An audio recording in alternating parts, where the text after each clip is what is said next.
Bros. This is the All Bros podcast. I'm Caleb. And today I am lacking my co-host. he had some work stuff going on.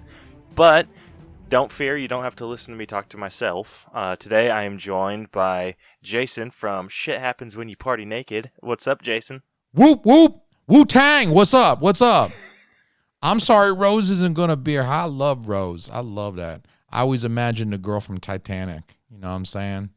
The Rose from Titanic. She's so good looking. I just imagine he's like all sultry. He's got those pouty, pillowy lips.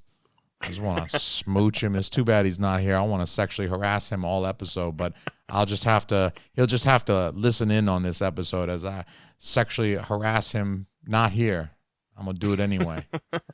And I'm just going to make sure, look, no one's going to miss Rose today because I'm not going to shut the fuck up. It's not like I ever shut the fuck up. That's my talent. It's my superpower is just talking the whole time. It might be better if it's just us two because I have a hard time being quiet. Well, hell, that's why we love you, Jason. I love you guys. This is my favorite movie podcast to be on. This is one of my favorite podcasts to guest on. I always have so much fun coming on here talking about movies and talking about wild shit that pops into my brain. I love it. Hell yeah. Hell yeah. Well, we got a pretty exciting episode this week, kinda. In Adventures in Hunting, we got a decent list of new pop figures. I mean, kinda. It's a shorter list, but I mean, I think the figures are pretty badass. Don't sell it short, baby. You're like, we got an exciting episode, kinda, and we got a few pops, kinda. You know, there's people listening. We gotta blow this shit up. It's a short list, but it's fantastic, just like my dick. Short but fantastic. You're gonna love every inch and all one of them. That's it. That's all we got, but you're gonna fucking love it. You know what? The list of pops is short, but it's very thick, like a Coke can. And we got a fucking exciting episode today. I'm so pumped to talk about what we got to talk about today. I'm excited from the waist down. Yeah, and then with Blu-Rays, we don't have any new releases, but Jason's going to talk to us about some of the ones that he picked up. Absolutely. I got a pile here that I'm excited to talk to somebody about because I try to talk to my wife about my Blu-ray purchases, my 4K acquisitions, and she just fucking glosses over, and she's just like, la, la, la, la, stop spending money, la, la, la, la, I don't care. And I'm all like, what do you want from me? I bought her The Matrix on 4K. It's her favorite fucking movie of all time. It's in her top 3 favorite movies of all time. My wife is pretty cool sometimes. But she's like, whatever, we had it on DVD. I'm like, that DVD is from 1997. It's 720p. We got a 4K television. How do you want to take advantage of this technology we spent thousands of dollars on with a 720p fucking DVD from 1998? What do you want from me? I bought you a 4K steelbook for your freaking birthday. And you're like, I don't care. I mean, come on, somebody gives you a gift and you're just like, yeah, so what? I like the DVD. I'll get you a VHS player next year. How about that? For Christmas, I'm putting a VHS player in her stocking. You get the last copy of The Matrix in fucking VHS. We could watch that shit on 280i. Shit. But I'm very happy to talk to you about it because I feel like you care more than my wife does about my big stack of fucking 4K steelbooks. No one gives a shit about what I do, but you, except for you. I got you and Rose. We absolutely care. And that's why I love you guys. Yeah, and I friggin' love your wife. She's hilarious. She's pretty awesome, but she does like on. She doesn't give a shit. I'm like trying to get excited about it. I'm like, oh, we got this 4K steelbook just came in. Goodfellas is in her top 3 as well. Those 2 of her top 3 movies I just mentioned. Her third is Avatar, which is gay, but at least 2 of her top 3 movies are good. 2 of her top 3 movies are like all-time goats. That's why I married her. I was like, you could take a mulligan for the third one. Avatar's a piece of shit, but whatever the fuck, I don't care. All right, we got Goodfellas in there. We can watch Goodfellas all the time. We can watch Matrix all the time, and whatever. I'll put my pants on and go take a fucking nap when you watch Avatar. I don't give a shit. But yeah, I got Goodfellas on 4K, and I'm like, let's watch this shit. You know what I'm saying? She don't give a shit. She don't give a shit about no 4K. She thinks I made it up. She's like, I don't see a difference. Check your fucking glasses, lady. Jeez. Oh. Yeah, that's a shame. I know. I mean, 4K is just fantastic. I did the thing with Goodfellas, too, because we had an old DVD. I bought Goodfellas on DVD in this Martin Scorsese box set of DVDs that came out in like 2004, 2005. And I bought this box set of Martin Scorsese films, one of which was Goodfellas. And I hadn't upgraded it since then. I was waiting for 4K. So they released it on 4K in a steelbook. I can't wait to talk about that in a minute. But I put in the DVD. We watched the whole opening sequence, you know, where they're driving along and they hear the thunk in the trunk, and then they pull over and they open it and they, oh my God, Billy Batts is still alive, and they fucking whack him out. And then Ray Liotta, main character, just he walks over to the trunk and he's like, ever since I can remember, I always wanted to be a gangster. And then boom, slams the trunk, and then the movie just starts and you're just fucking already pulled in. It's a master. I mean, it's one of the best films of all time. I'm prepared to say today to your listeners, to you, to Rose when he gets back, I'm prepared to say right now that I do believe that you could mount a very convincing argument for why Goodfellas is the best film of all time. All fucking time. Suck my dick, Wizard of Oz. Suck my dick, Gone with the Wind. Suck my dick, Citizen Kane. Orson Welles, eat my ass. But Goodfellas, best of all time. We popped the DVD in. We watched the opening sequence. I popped the 4K and we watched the opening sequence. And it's fucking, I'm telling you, it's everything you would want from a 4K. The fucking visuals are crisp, but you still get that beautiful grain that you only get when somebody like Martin Scorsese shoots on actual 35 millimeter. I mean, that they were doing that back then. They're not doing that anymore. It's all digital. It's bullshit. And it's green screen. This is all practical. Everything is there. Lighting is all real. It's not CG shit. And it's just, it's exactly what you want from a 4K. And she's like, I don't see a difference. I swear to God, if I was a more violent man, I would have beat my wife right then and there. I'm like, you're lucky you married a man who does not believe in physical violence, but I do believe in being passive aggressive, and it's gonna cost you. So that's my story about Goodfellas before we talk about Goodfellas. Oh, hell yeah. And then after that, we will be getting into our main event, which will be a All Bros and Shit Happens When You Party Naked breakdown of Holiday in Handcuffs. Oh, yeah, boy. If you ain't seen Holiday in Handcuffs, push pause right now. It's on Freeform. Go stream that shit for free. Come back and talk to us when you've seen Holiday in Handcuffs, motherfucker. If you DM me and you ain't seen Holiday in Handcuffs, I'm not responding. I'm blocking you. I'm reporting you to fucking Twitter. I'm going to get you banned, motherfucker. You watch Holiday in Handcuffs. It's a Melissa Joan Hart, Mario Lopez classic. Hells yes. I'm enthusiastic about that film, obviously. What was that? I'm enthusiastic about that film, obviously. It's a motion picture that really brings back good memories for me. Yeah. All right. Well, with that, let's get into it.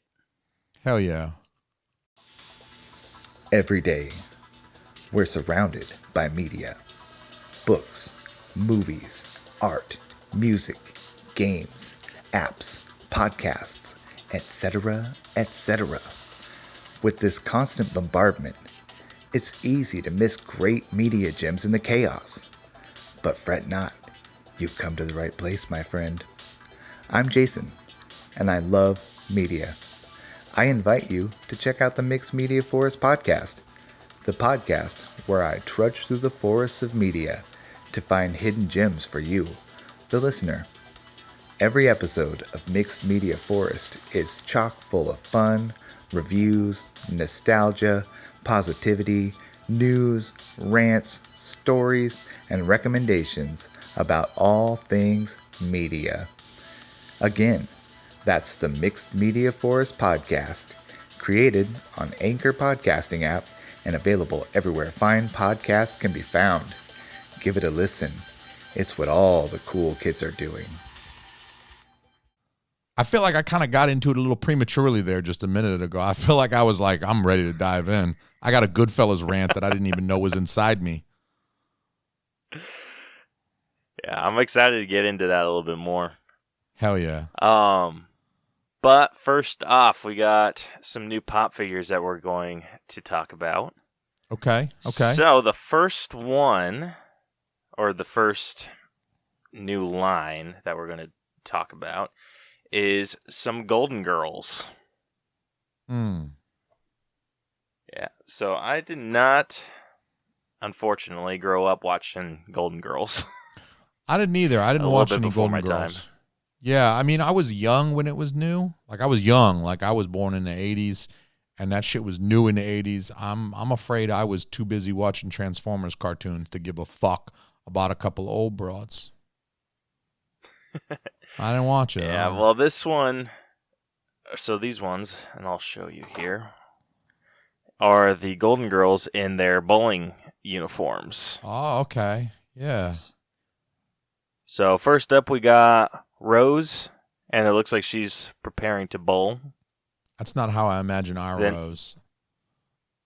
That's not. Yeah, I don't imagine our Rose like that. I imagine our Rose has the big, soft, pillowy lips, and I'm the king of the world, and I got my arms wrapped around his waist on the bow of the Titanic. You know what I'm saying?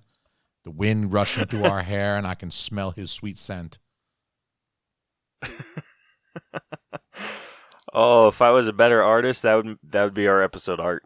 It should be. Maybe I'll do something about that. I'll try to put his head on top of Rose. He can feel my hot breath on his neck and my erection on the small of his back. You know, he's like, "What are you poking me with?" It's a pencil. Don't worry. I just came from class. I got a pencil in my pocket. Don't worry about that. Next up, we got Sophia. Also, like, all of these are in their bowling uniforms. Yeah. Silver Fox there. Yeah, then Blanche. Is that how you say her name? Blanche? I think so. It's this, you pronounce it the same way as what you do to the vegetables when you're trying to cook them. When you blanch vegetables in boiling water. Hell yeah. And what you don't know about me is I'm all about cookery.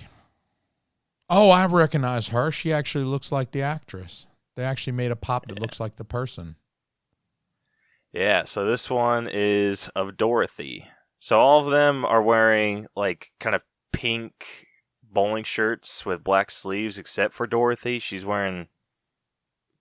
I can't tell if this is, like, just a normal shirt of hers. Yeah, I can't... Whatever, but...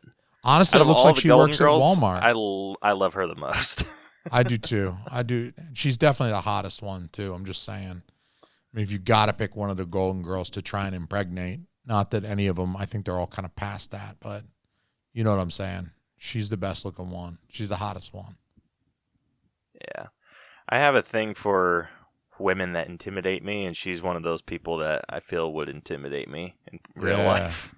Yeah. I've always wondered how that works, because I always have a thing with, like, women that intimidate me, I'm like, nope, my penis doesn't want to play now because you're being a bitch.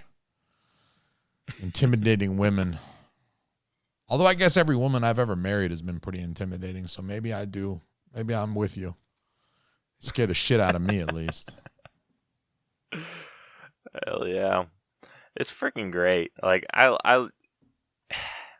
don't know. There's just something about them that I feel is intriguing. I see. I like being scared of my significant other. Yeah, that's definitely true. Like, mine might stab me if I fuck around. So, yeah, I feel you. Oh, mine too. Next up, we have a new line in Marvel. So this is the Falcon and the Winter Soldier pop figures. So first one that we got is a new Winter Soldier. Yeah, did he cut his hair again? I thought Bucky had the long hair. I was digging that long hair, but he looks like he got short hair again. Oh yeah, he had that really long Jesus hair for a while, but went back to clean shaven and clean. He looked like he was about to bless you with some metal fists. Like he was gonna bless you by breaking his foot off in your ass. Hell yeah. And I really dig this figure because it's like in an action pose. Yeah. Because I feel like all the other Winter Soldier figures that they've done have been in like really bland poses. So it's nice to see one where it's a little bit cooler. Yeah. The next in that line, we got Falcon. And it looks like he's in a new, like, different colored suit now. Kind of a little bit more comic accurate than we've gotten. Okay. So this is, pretty badass. Where's the Captain America shield? Isn't he going to be wielding that in the new Falcon and Winter Soldier series? He's going to. I don't know if they're going to release that figure yet because they haven't released what his suit's going to look like yet. Okay. So you think that might be like a bit of a spoiler? Yeah, so the only thing that's been released that's kind of spoiled it is a prototype of an action figure, but it wasn't painted or anything. It was just just the plastic. I see. Yeah, so we don't know exactly what it's going to look like yet. And then, last up in this line, we got Baron Zemo. Oh, they're bringing back old Baron Zemo. I heard about that. Hell yeah, and they're actually giving him the comic-accurate outfit. Hell yeah.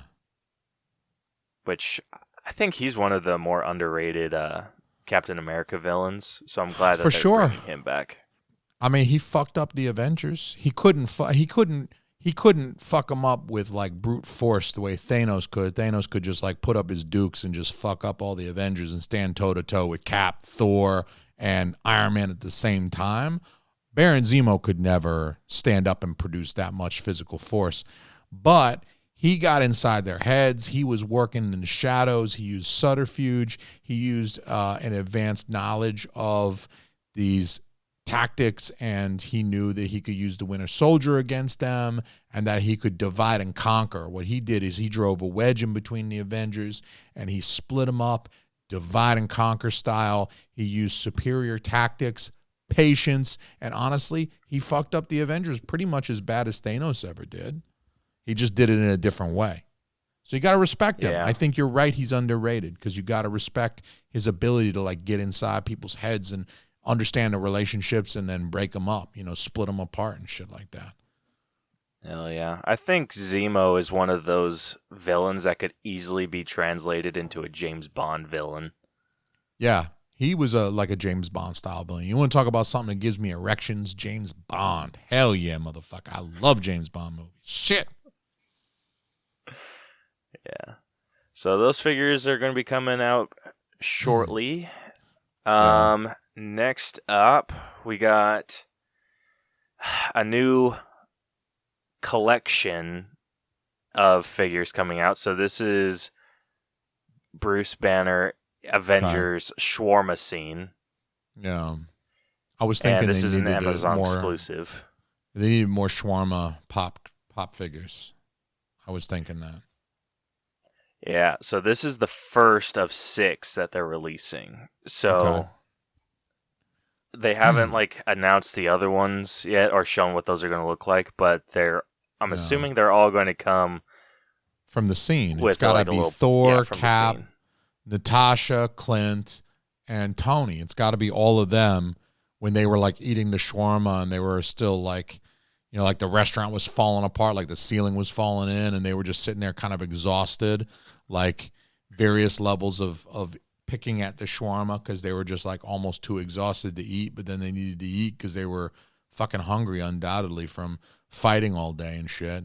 You don't think about when's the last time any of those guys got a good meal in that movie. It doesn't show them sitting down to like a hot meal that's nourishing and allows you to fight, but you got to think if you're a superhero, you're going to be fighting.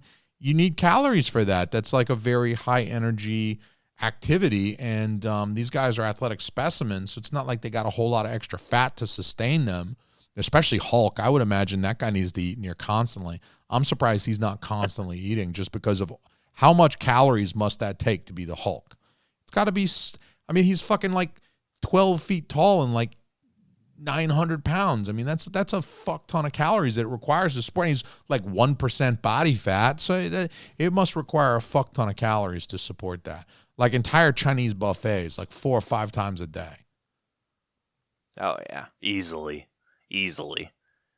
But they never show these guys eat. It's like how are you 900 pounds and you never fucking eat? Like my fucking anorexic sister ate more than you did. She's fucking 97 pounds. Yeah, maybe that's why he's pissed off all the time. Yeah, he's fucking hangry. Fucking fucking Hulk smash a burrito. You know what I'm saying? Oh, yeah. I like these figures, but I'm also a little irritated, too, because they've just released the circle of all the figures where they're gathering like their Avengers Assemble moment in the movie. Mm-hmm. So they just finished releasing all of those.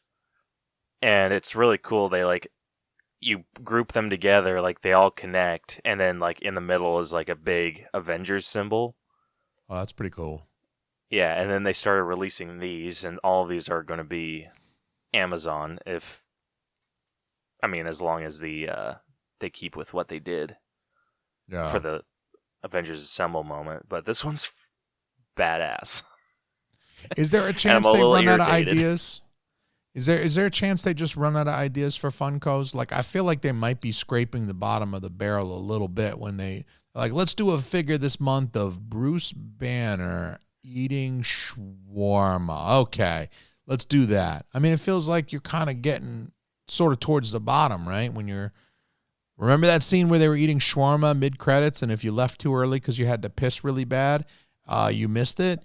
Yeah, let's do some pops of that whole serum. We're going to do all 6 of them. We're going to sell them separately. It kind of feels like what happens when they get done with ideas? They make like Funko Pops of like, here's a Funko Pop of a stool.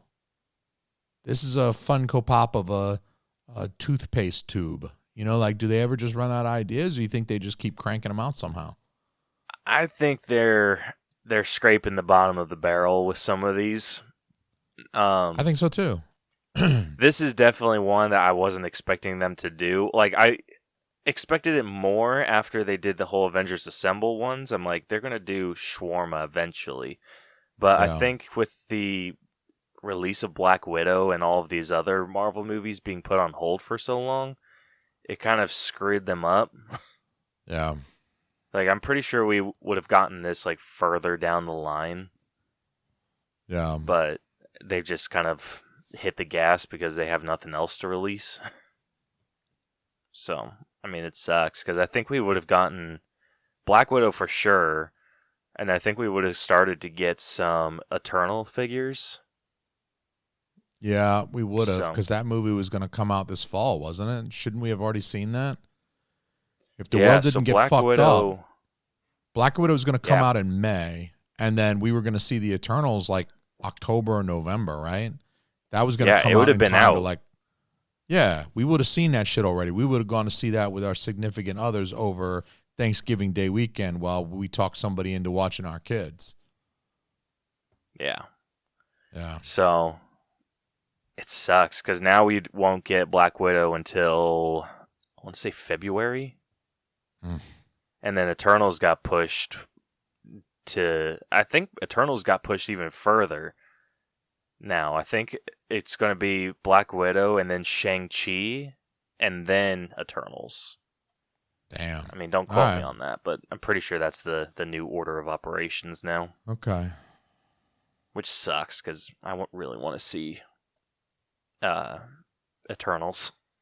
Yeah, I hope they do it good. I mean, I'm a little worried about this next phase of Marvel movies. I'm worried that, like, we're going to get a little bit of that superhero fatigue, and it's like 22 fucking movies later. It's like, what are you going to do that's new that you haven't done in the other 22 fucking movies I've already seen? And then it's also like, well, why do I give a shit about the Eternals? I mean, at least I remember Iron Man and the Incredible Hulk and Captain America from my childhood.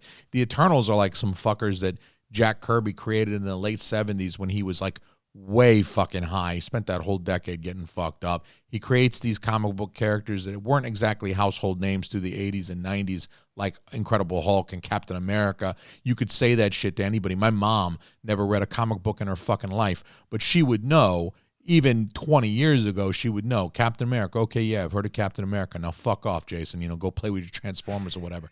You know, I mean, at least there's some kind of like household brand recognition even with the X-Men and shit. People know Wolverine even before the X-Men movies. That's why they made the X-Men movies first, and Spider-Man and shit. But then it feels like Marvel's putting out the Eternals, and it's like, who the fuck's heard of an Eternal? I can't name one fucking Eternal, but I know X-Men, Professor X, Jean Grey, Cyclops, Iceman, Beast, Day 69, whatever. But like the Eternals, I don't know. Angelina Jolie is one of them. That's all I fucking know. The Eternals, what the fuck were they doing when Thanos was fucking everybody up? They couldn't be bothered to lift a fucking finger. You know what I'm saying? Fuck those guys. They're going to have to explain something to me about that. And then B, they're going to have to make these movies fucking interesting to watch, because it's getting to a point where it's like, okay, I've seen this already. Nobody fucks anybody, right? Because it's Disney. Disney owns it, so nobody has a penis, nobody has a vagina, nobody has any sex with each other whatsoever. I can't watch anybody slap box the Black Widow's titties. I just want to see one person just slap box Black Widow's big old titties. I want to see ScarJo's big old titties just bouncing on screen for me, please, Jesus. And then it's the same old shit. It's like, hey, there's a bad guy. He's trying to do something bad we don't want. We're going to make a few funny jokes along the way, and then we're going to get him. You know what I'm saying? Like, they need to flip the script on me a little bit. WandaVision it looks interesting. Like, they might be doing something a little new and taking a little risk with WandaVision. Yeah. Next year is going to be freaking nuts if we get everything that's supposed to be released, because we're supposed to get WandaVision next year. We're supposed to get Falcon and the Winter Soldier, Black Widow, Shang-Chi, Eternals, and I think there's like one other movie that's coming out next year. Maybe it's a good thing they gave us a year off. Could be a good thing they gave us a year. Like, this is our break year. We got to take a year off of Marvel movies. We got to really just marinate in the end game and just really just let that wash over us. We have like a year to heal emotionally, to move on, to heal, and to be ready to get hurt again. Oh, yeah. Anyway, so that's the Avengers figure that's coming out. And lastly, we are getting some Selena pops. Oh, I'm excited about this. I saw that Hot Topic exclusive because I have a text chat with Kaz from the Hood Diner, and he's as crazy about these things as you are. And I saw that fucking Hot Topic Selena earlier. Yeah, he started a whole YouTube thing about it, didn't he? Yeah, he did. I didn't know he was as into...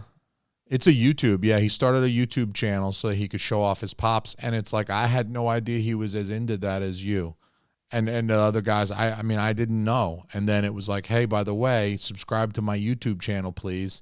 And it was like, what the fuck? All right. Yeah, I freaking love Selena. Yeah, I like this figure. Summoning this my figure Latin does roots. It for me. Yeah, this figure does it for me sexually. Like, I could see this figure having some like sexual value to me, because I could like rub my penis on that figure. Like, I hesitate to say this because it sounds weird coming out of my mouth, but I feel like that's a sexually attractive pop. I mean, I'm not going to disagree. I mean, I like her with her hair up like that, and she got her hands on her hips looking all sassy and shit. Like, I dare you to get me pregnant. I'm like, accepted. Hell yeah. Like, so one of these is just like a common, but it's glitter. The Hot Topic exclusive is a diamond collection, and then so the one that we both like, the one where her hair is all up, is a Funko Shop exclusive, so you know that one's going to be a bitch and a half to get. Yeah, jeez. Yeah, I had to bring up Selena, because, like I said, Latin roots. Yeah, absolutely.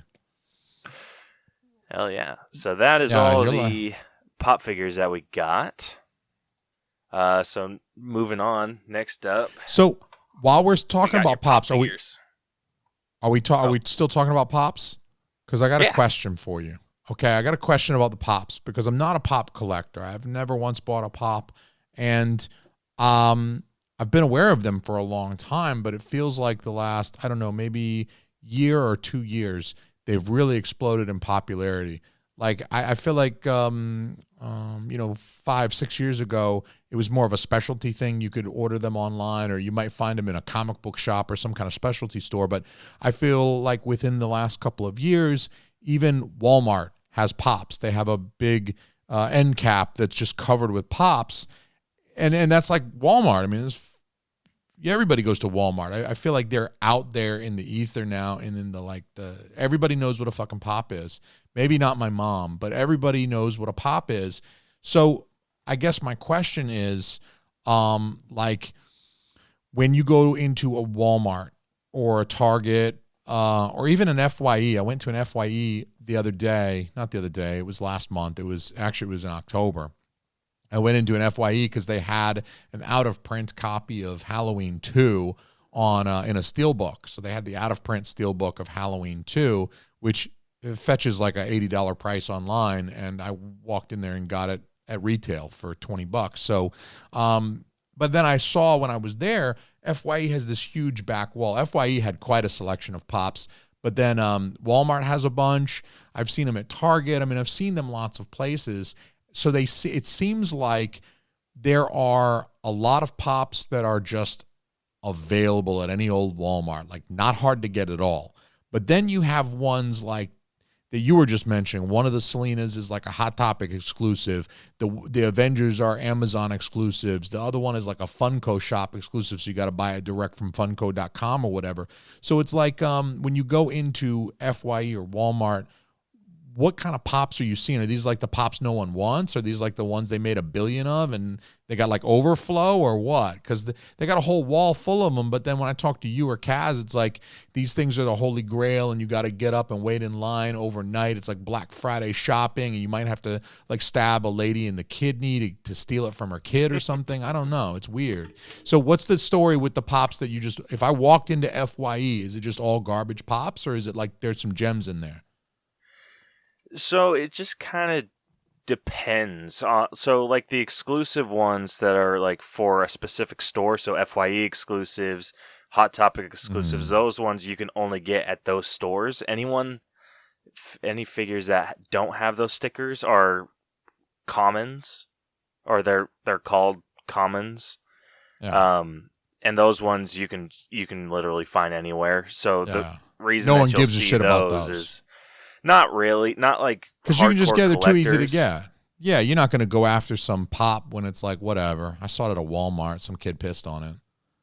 Yeah, so like with those ones, I like the way that me and Rose collect. Like we don't go after like crazy exclusives. Like the only reason I would go after the Selena figures is because I grew up and loved Selena.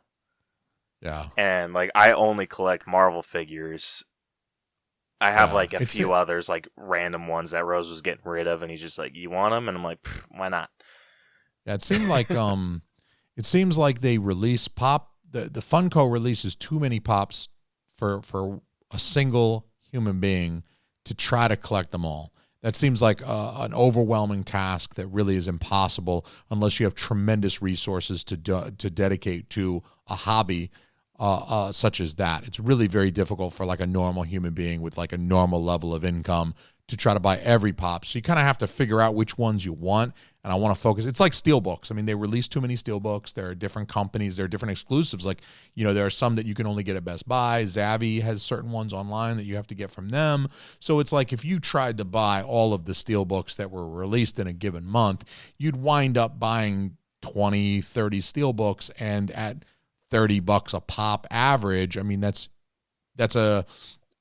I know guys who spend less money on cocaine, right?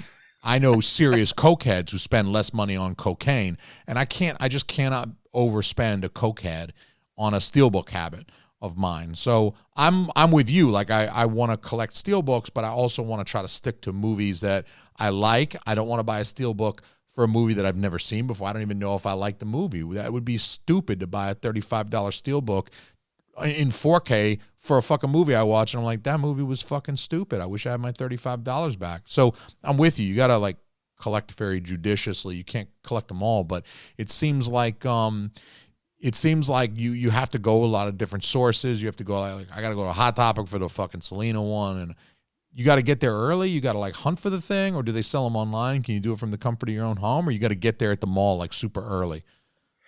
So it kind of just depends. Like a lot of Hot Topic figures, or those exclusive figures, are pretty easy to get because they just order like a shit ton of them. Yeah. So those ones are typically not that hard to find. It's just ones that the weekend that it gets released, you might want to go in and pick it up if you want it. Otherwise, it might disappear, or if it happens to be an unpopular one, it'll be there forever. Like I ended up getting a She-Hulk figure that glows in the dark, and that one was a Hot Topic exclusive, and it was there for months, and I just waited for the price to go down before I ended up getting it.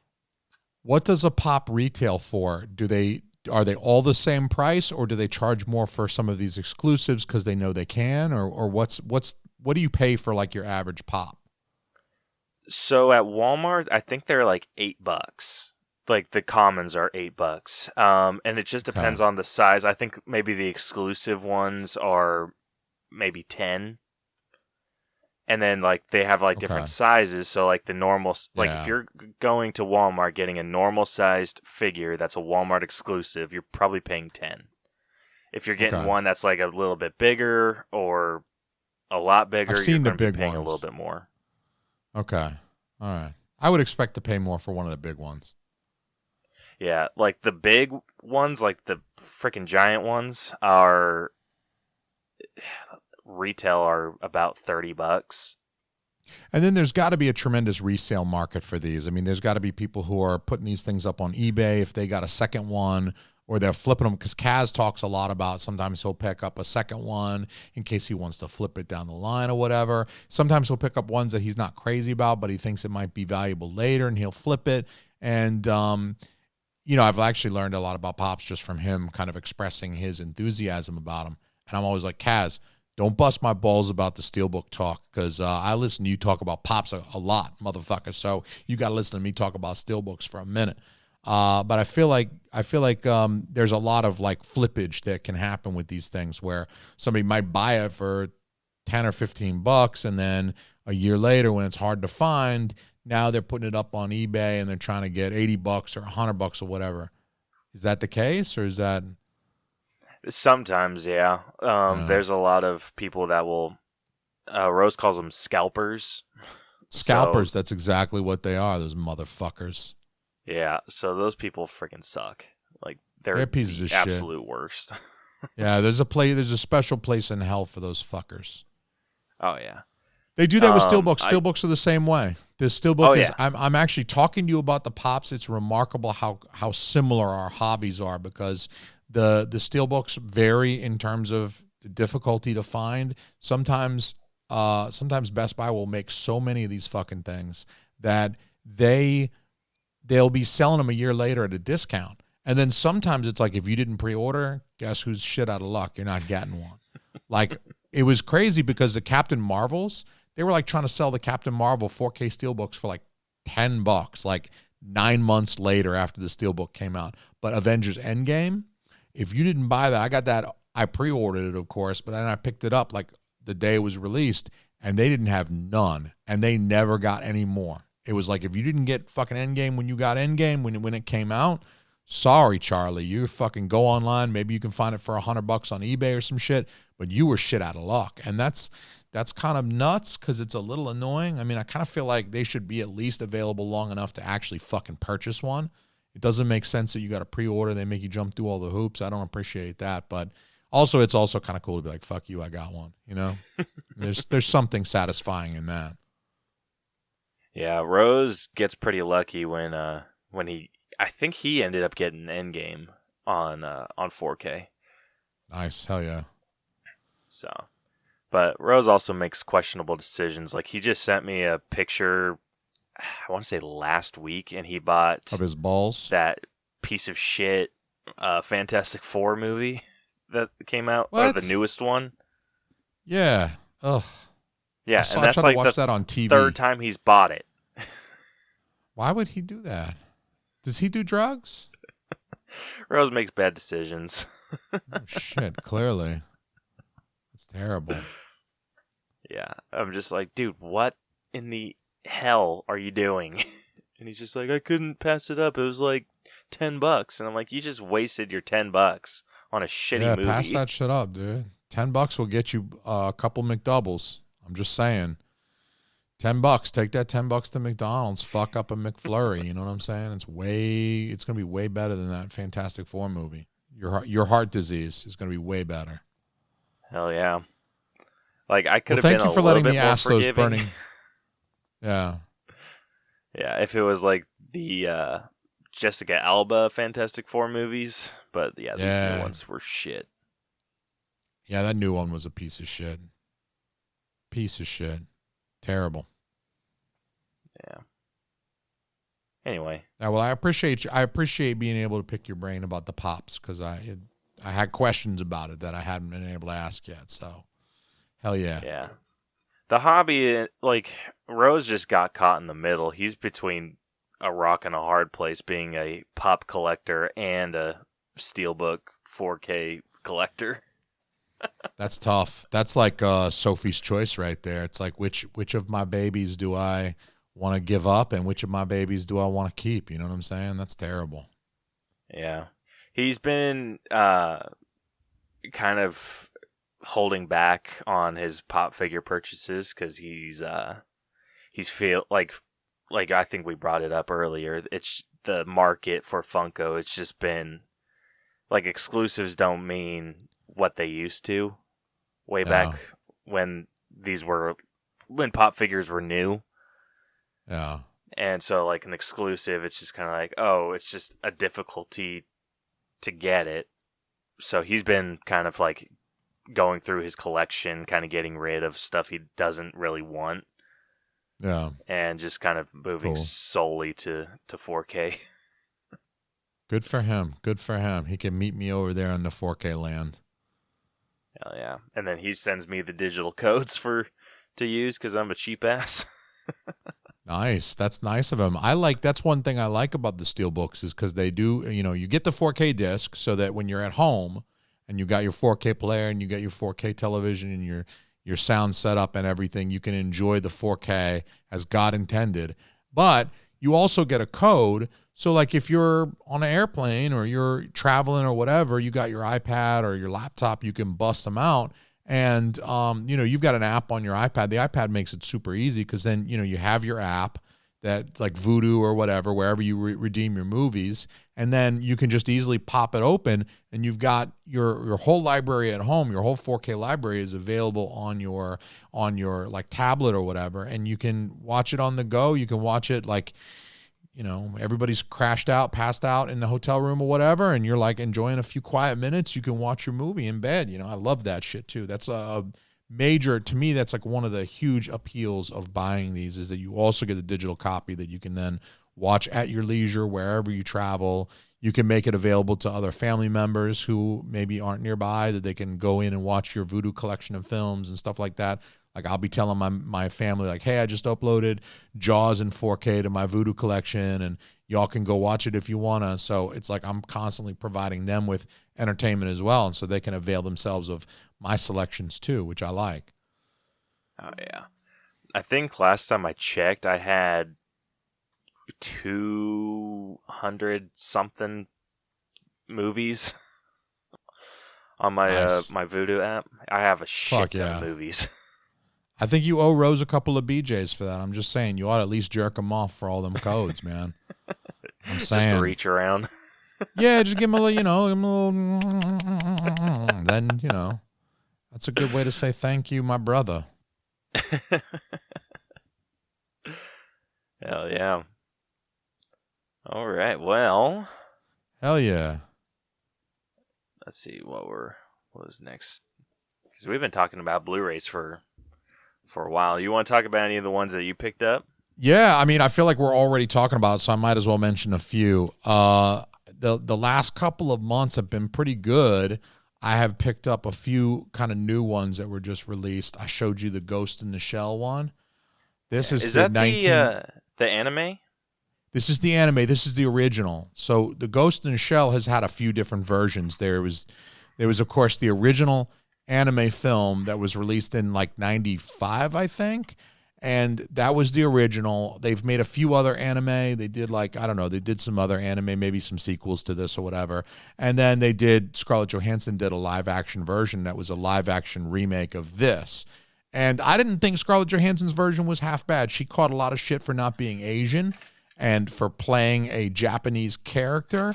And I thought people needed to not bust her balls about that because, like, who gives a shit? It's a fucking cartoon movie where she plays an android with a Japanese name. Who gives a shit?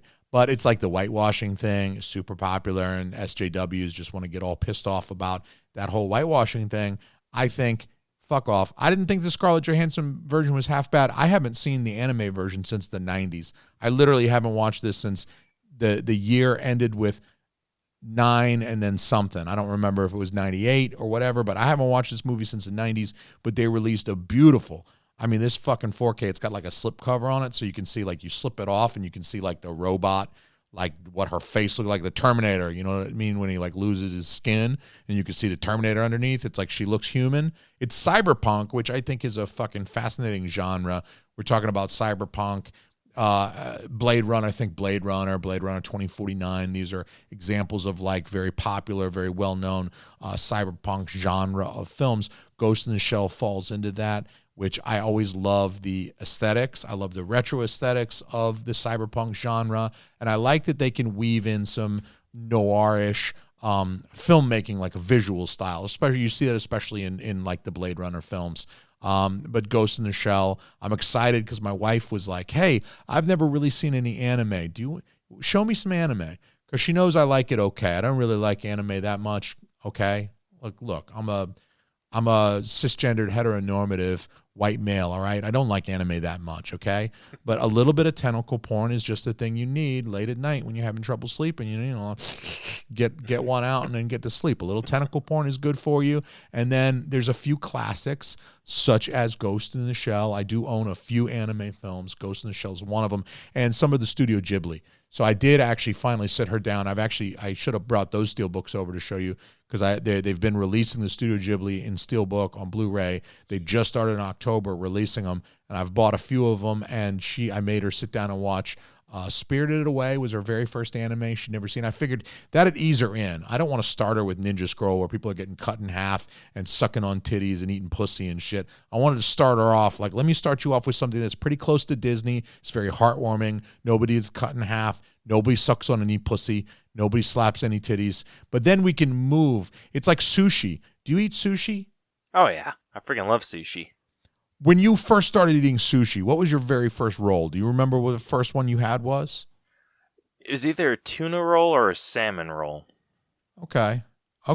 See, I feel like with sushi, a lot of people are kind of weird about it when they've never had it. You love it. I love it.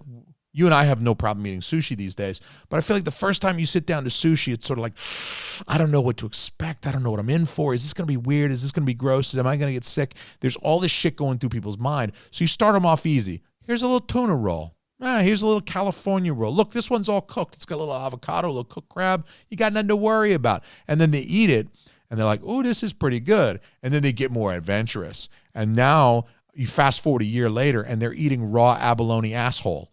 They're like, I'll eat the anus out of a fucking eel raw. I don't give a shit. Don't even clean it. I will suck the anus out of a starfish. I'll suck the starfish off a starfish. That's anime. So you start somebody off with a little Studio Ghibli. People are like, oh, I kind of like this. It's quirky. It's fun, but it's cute. It's lighthearted. You fall in love with the characters.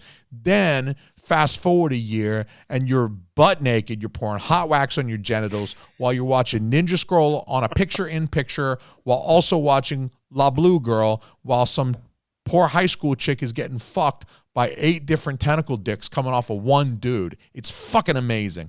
But that's how I feel about anime, and Ghost in the Shell is a classic, and so I'm pretty excited about making my wife watch that one as a step up. We're going to escalate things a little with Ghost in the Shell. Next one I got to talk about is Goodfellas. This, as I mentioned earlier in the episode, I'm prepared to argue that this is the best film of all time. It's impeccably made. It's a beautiful film. It's got amazing imagery. It's beautifully shot.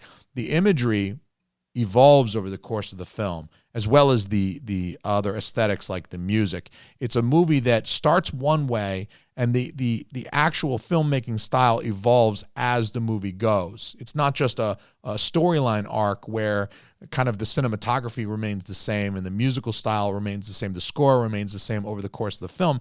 The film takes place, and it part of the arc is expressed with the visuals, the voiceover, the use of still frames, still shots. So it's a beautiful movie to watch. It's an engrossing film. I mean, a well-done mafia tale is hard to turn your eyes away from because of the intrigue of that life. There's that secrecy, that whole, like, the mafia is this secret closed society that's trying to stay below detection and stuff like that for so many decades. And then finally, you get to sit down and you watch it. Something like The Godfather, Goodfellas, they're very hard to look away from because you have that story. And then you also have like the sort of that crime intrigue, the true crime, when they're based on true stories, like The Goodfellas is all based on true characters and real events. It really is very compelling for all of those reasons. But let me show you the cover of this steelbook again. Look at this generic piece of shit. Your listeners who are not able to see this should be happy because they don't have to look at this generic PS2 looking, low budget mafia hitman game looking cover. What about this says Goodfellas? It's a fucking red tie and a fucking chin that vaguely looks like Robert De Niro's. But you know what? It's fucking generic as fuck. It's a piece of shit.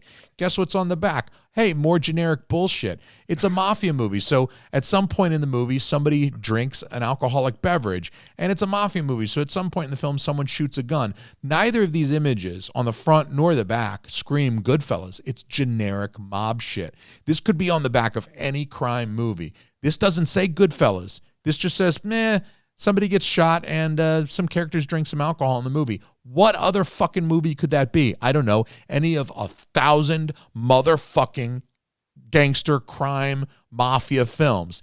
This steelbook, I bought it because, it's the only one they make and it's limited and it's 4K or whatever. I'm really hoping that in another couple of years they come up with something better. I've bitched to Best Buy online about this. It's a Best Buy exclusive. It's a fight. What the fuck? You got to open it up, right? First, you got to open it up. Then you got to take all 3 fucking discs out before you can actually see a good image that actually says Goodfellas, because it's got the actors from the film like Joe Pesci, Ray Liotta. I mean, we're talking about a movie with iconic stars. Paul Sorvino, Ray Liotta, Joe Pesci won an Academy Award for his portrayal in this film, and you can't put him on the fucking cover? Fuck you. Robert De Niro, you can't put those 4 men on the fucking cover. You got to put them on the inside. I got to look at some stupid-ass red tie that could be the cover of any fucking crime movie, any fucking crime thriller. It's a piece of shit. They did a fucking lazy job. It's not the reason why people buy steelbooks. It's not the reason I started collecting steelbooks. It really is unfortunate, but I'm glad you gave me the opportunity to highlight that on your show because it really sucks. The last one I want to mention, because I do want to leave us plenty of time to talk about Holiday Handcuffs, is a personal favorite of mine. Have you seen Better Off Dead? I have not. All right, so we are overdue for you to come on Shit Happens When You Party Naked. And now there's at least a couple of classics that you've never seen. You rectified yourself. When we talked about a year ago, you hadn't seen Big Trouble in Little China, but you went, you corrected yourself, and honestly, I commend you for that. Nothing but respect. So FYE put out an exclusive. This is an FYE exclusive of Better Off Dead. This is a John Cusack 80s classic. I know this is a little bit before your time. Like I said, it's a little bit before my time. It's not like I went to see this in the theaters. This was released in 1985. I was like 3 or 4 years old when this came out, right? So this is a movie that I did catch up on later in the 90s. My mom actually gave me a copy of this movie for Christmas on VHS in like 1995 or 96. So at the time, the movie was only about 10 years old. And it still, to my 15-year-old ass, it seemed like an old fucking movie. And I was like, Mom, why'd you? I mean, it wasn't one of those things that I asked for Christmas. She just, I don't know, she probably found it for $4 and gave me a VHS copy. This was pre-DVD age, by the way. So I had a VHS copy of this movie, and I'm like, what the fuck crack is she smoking?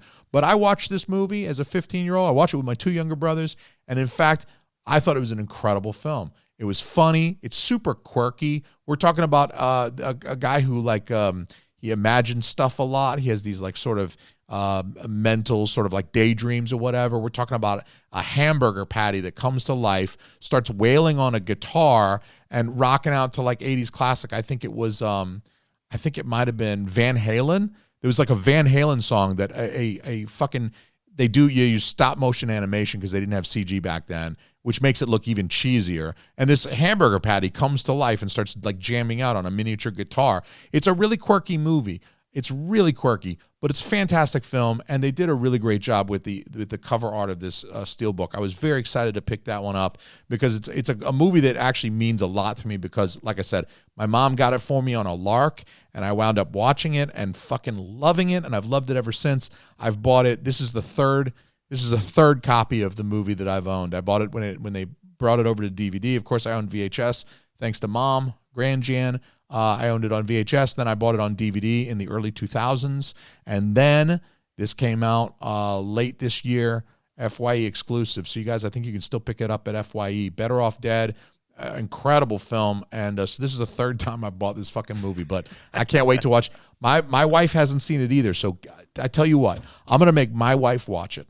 If you watch it too, then the three of us can do an episode of Schweipin, and we can talk all about Better Off Dead and classic 80s films that we love, John Cusack and other things. So I would like to formally invite you on my show. Let's try to work that out. Maybe over the Christmas holiday, I can sit down with my wife and we can watch Better Off Dead on one of our days off or whatever. I can get her through the film. If you can get through the film, then we can reconvene in January, something like that, on a Thursday night such as this, and then we can sit down, the three of us, and we can hash that shit out, and both of y'all can bust my balls. Hell yeah! So those are my new Blu-rays. Disappointed with your recommendations yet, so I would like to think that I do not make disappointing recommendations, including Holiday in Handcuffs. To segue clumsily over to the film that we're supposed to talk about. This one was one that I actually reached out to you like 3 or 4 weeks ago, and I said, hey, do you want to do a Christmas episode, Christmas themed? I love doing Christmas themed podcasts. And I was like, let's watch a Christmas movie, but let's not make it one that everybody does. Everybody's going to do fucking Christmas Story. Everybody's going to do Christmas Vacation. That's one of my top 2 favorites. Everyone's going to do Bad Santa. That's another one of my top 2. Those are Christmas Vacation and Bad Santa are tied for my like 2 favorite Christmas movies. But I was like, let's do one that nobody's going to do, or at least very few other movie-centric podcasts are going to do. Fucking Holiday in Handcuffs. Boom, shakalaka. You know what I'm saying? hell yeah. Hell yeah. Well, I think that we'll move into the main event. Hell yeah. Hell yeah. Time for the main event. It's main event time. Let's play a game. Alrighty, before we get into the actual breakdown, I did post a question of the week this week, and we did get a few responses. Hell yeah. So I posted the question, someone kidnaps you to take on a holiday vacation with their family. How does it go? And I think I should have come up with something a little bit better because people seemed confused by it. I guess they hadn't seen Holiday in Handcuffs. Yeah, I guess not. So starting off over on Twitter, we got a response from Cal NJ at FromTheBottom504. They said, it will be the best vacation they ever had if they bring me. Oh, so he's going to make it awesome for him.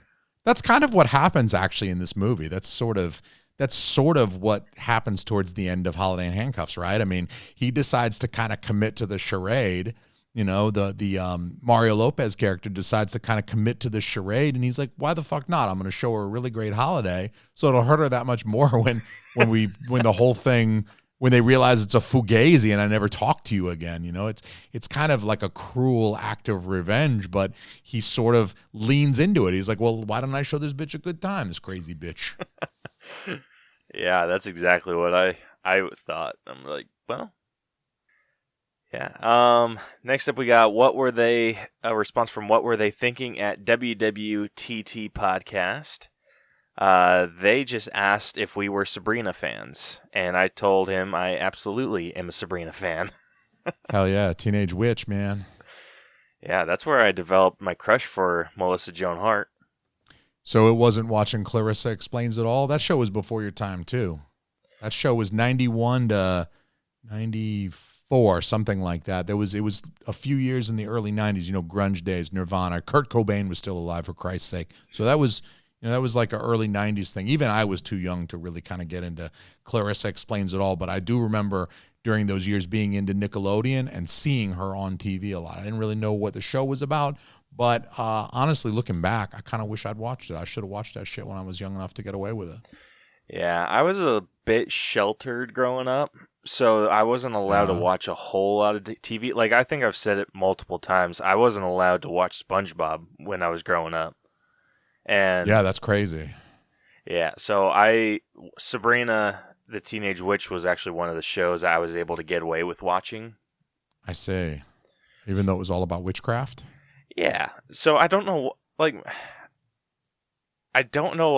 the deal was with my parents or with my mom specifically. I mean, I understand her not wanting me to watch something stupid, but I mean, it's a show for kids. Like, come on. So, what's ironic about Sabrina the Teenage Witch is that she's supposed to be a teenage witch, but the year that it started was 1996, and in that same year, Melissa Joan Hart actually turned 20. So, like, she wasn't a teenager for any part of filming Sabrina the Teenage Witch for 7 seasons. She was, like, in her 20s the entire time.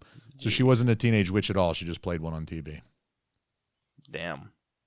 She was neither teenage nor a witch, but I would still like to slap box them titties. 90s, Melissa Joan Hart. I'm telling you, I would like to pull out this crook-ended, hob-nailed, knobbly, sweet potato-looking penis and reroute the insides of her uterus with that thing, baby. You know what I'm saying? I would like to repave the highway of her insides.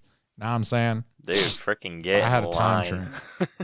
Yeah. That's what I'm talking about. Hell yeah. Moving over to Instagram, we got a response from our good friends Crash and Taz over at Crash and Taz's Movie Cellar. Okay, cool. They said, I mean, if they're kidnapping me, I'm guessing it's against my will, so probably bad. Unless it's for the sole purpose of me having a good time, then I guess good, but they won't have an easy time taking me. So he sounds very wishy-washy. He's like, I guess it's going to go bad unless they jerk me off while I'm tied up, in which case I might enjoy it, so maybe it'll go well. If they've kidnapped me for the purposes of sexually gratifying me specifically, then I suppose I'm okay with it. Yeah, I mean, it could go either way. It just depends how you handle that situation. Yeah, I think you just got to say, look, if you're going to kidnap me, can you at least jerk me off? Can I at least work it out so I ejaculate as part of this kidnapping? I think it's fair. You're going to kidnap me, you can at least jack me off. Yeah, that would be more than fair. I think so too. A good way to make up for the inconvenience or the plans that you have to cancel. Or just kind of let go. Yeah. Next up we got the Dynamic Duel at Dynamic Duel Podcast. They said, someone is pretty vague. I'm guessing I'd have a better idea if I knew who was doing the kidnapping. Yeah. Do you feel like the kidnapping goes better if it's like a younger Melissa Joan Hart? I think Melissa Joan Hart was just over 30, given that I just did the math on her being 20 in 1996. That means she turned 30 in 2006. This film was released in 2007 for the holidays. So she's 31. That's a young-ish Melissa Joan Hart. Certainly younger than she is now. She's 45 now, but a young-ish Melissa Joan Hart. I'm thinking, do you respond better to her kidnapping you versus like some smelly Czechoslovakian Eastern Promises gang members with tattoos on their knuckles? Because I'm shitting myself if they kidnap me. They're going to cut me into pieces while I'm still alive. Whereas Melissa Joan Hart, I don't know, she might wind up going crazy and murdering me, but she's probably not going to snip all my toes off first. Yeah. I mean, Melissa Joan and Hart she got them titties. Got them titties.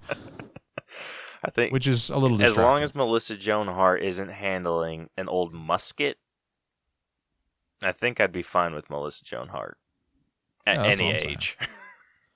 But much like me in the bedroom, she only's got one shot with that musket. Once you pop off, you're done. You know what I'm saying? Like you don't have another shot in there. You ain't got nothing else chambered. You're done. You got to take a nap, eat a sandwich. You know what I'm saying? Like you don't got another one in there. You got to like reload that musket and shit. I kind of feel like that was a one and done kind of thing. As soon as she blew out the seat right in front of his testicles, he should have been like, all right, it's over. I know you don't got any more bullets in there. Yeah. Well, hell, isn't that the whole reason? Or wouldn't it help with your Blue Chew stuff? Yeah, I mean, I guess it would. It would help you like achieve and maintain that erection. Blue Chew. Party naked. You know, y'all can get some erections. I'm selling erections out there, you know. It's hard out there for a pimp, you know what I'm saying? It's kind of hard out there for a pimp. Hell yeah. And then the last response that we got is from my dear wife, at Mrs. Queen Bee. She said, if you define kidnapping by forcing someone against their will to another location, wasn't every time we made each other go to a family function considered kidnapping? So she's saying that you're kind of already been there, done that, and you know, it's just part of the deal of being married. Like that's just marriage.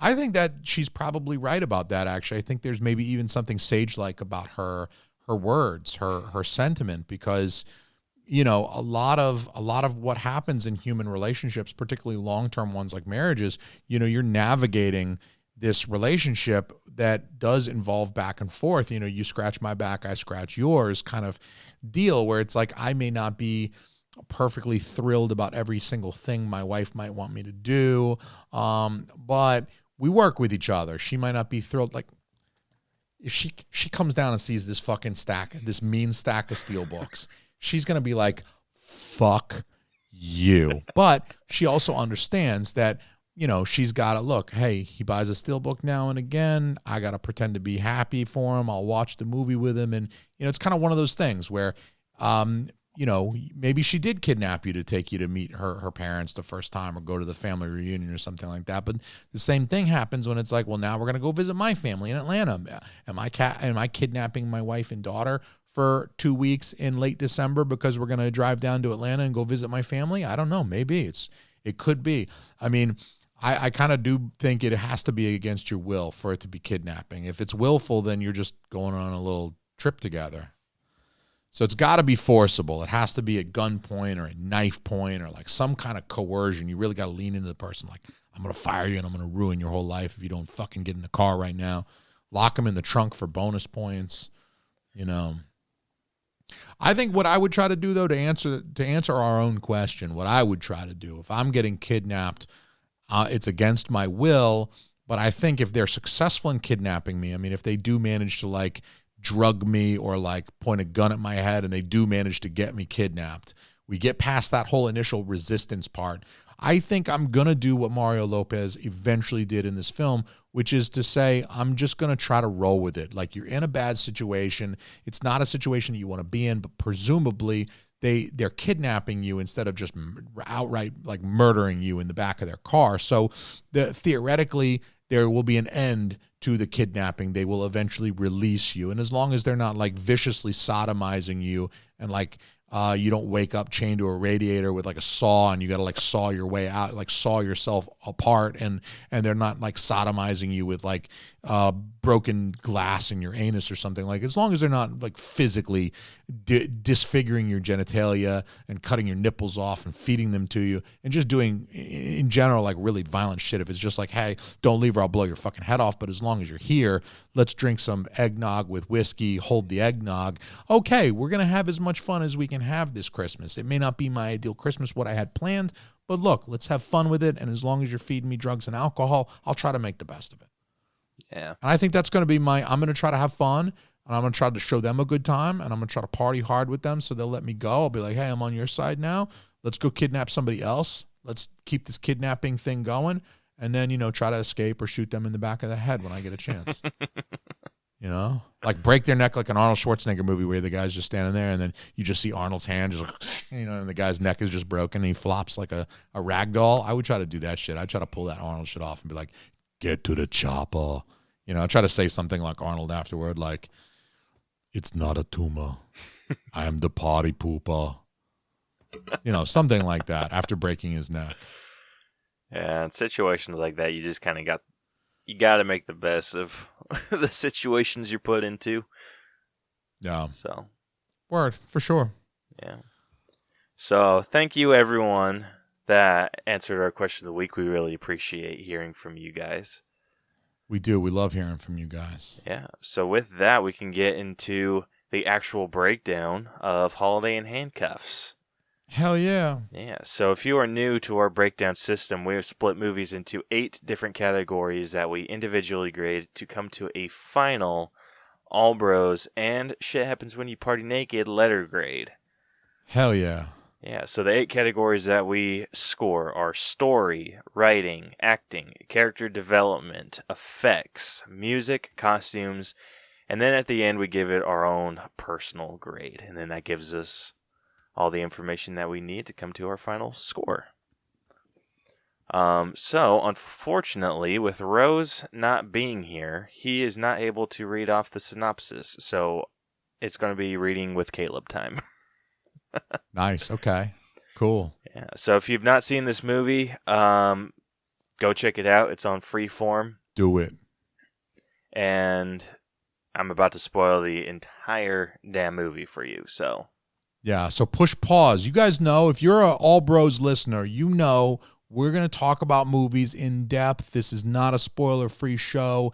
Plus, this movie's been out since 2007, as I previously mentioned. You've had 13 motherfucking years to watch this fucking movie.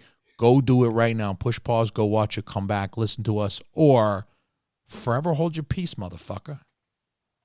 Yeah. All right. So... get into the plot. Trudy is an aspiring painter. Sorry, freaking hell, this is hard. I should. I start to feel for Rose. Is an aspiring painter working as a restaurant waitress with the pressure to please her parents.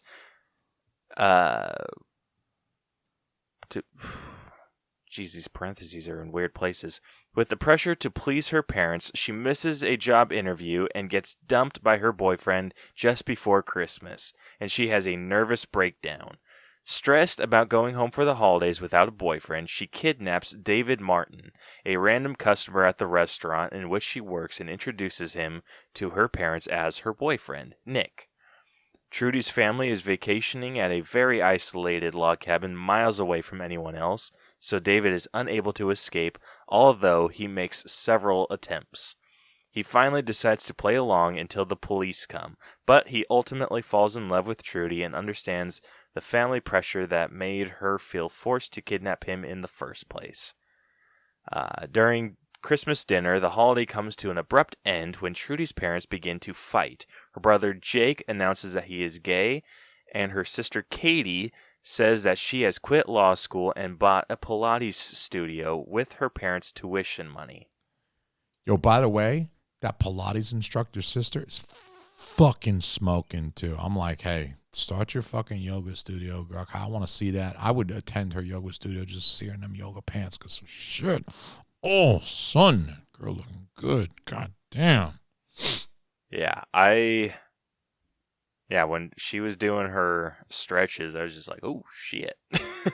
Yeah, exactly. You're like, well, I didn't think I was going to masturbate to this movie again, but I guess 2 times, 3 times, 4 times. Okay, how many times am I going to jack off during Holiday Handcuffs? The answer is 7, y'all. 7. I'm pounding off every 8.5 minutes in that movie. I mean, that's a pretty good rate if you can pull that off. Well, it sucks because then I have to pause the movie. I have to go sleep for an hour, and I have to have a sandwich because I'm not getting multiples. I'm old now, I'm not getting multiples back to back. It's not like the 90s when 1996 I could crank them. Like like fucking Model Ts coming off the assembly line, right? Just like Henry Ford was in charge of my balls, and I was just like, nut. They were just coming off the assembly line. Now it's like some like craft. Everything is like one-off and bespoke. We're carving this shit out of wood. You'll get it like 6 weeks after you order it type of deals, because it's like, nut, all right, time for a nap. Eat a meatball sub, come back. All right, it's been 3 days. You get another nut. Boom, there you go. Here you go.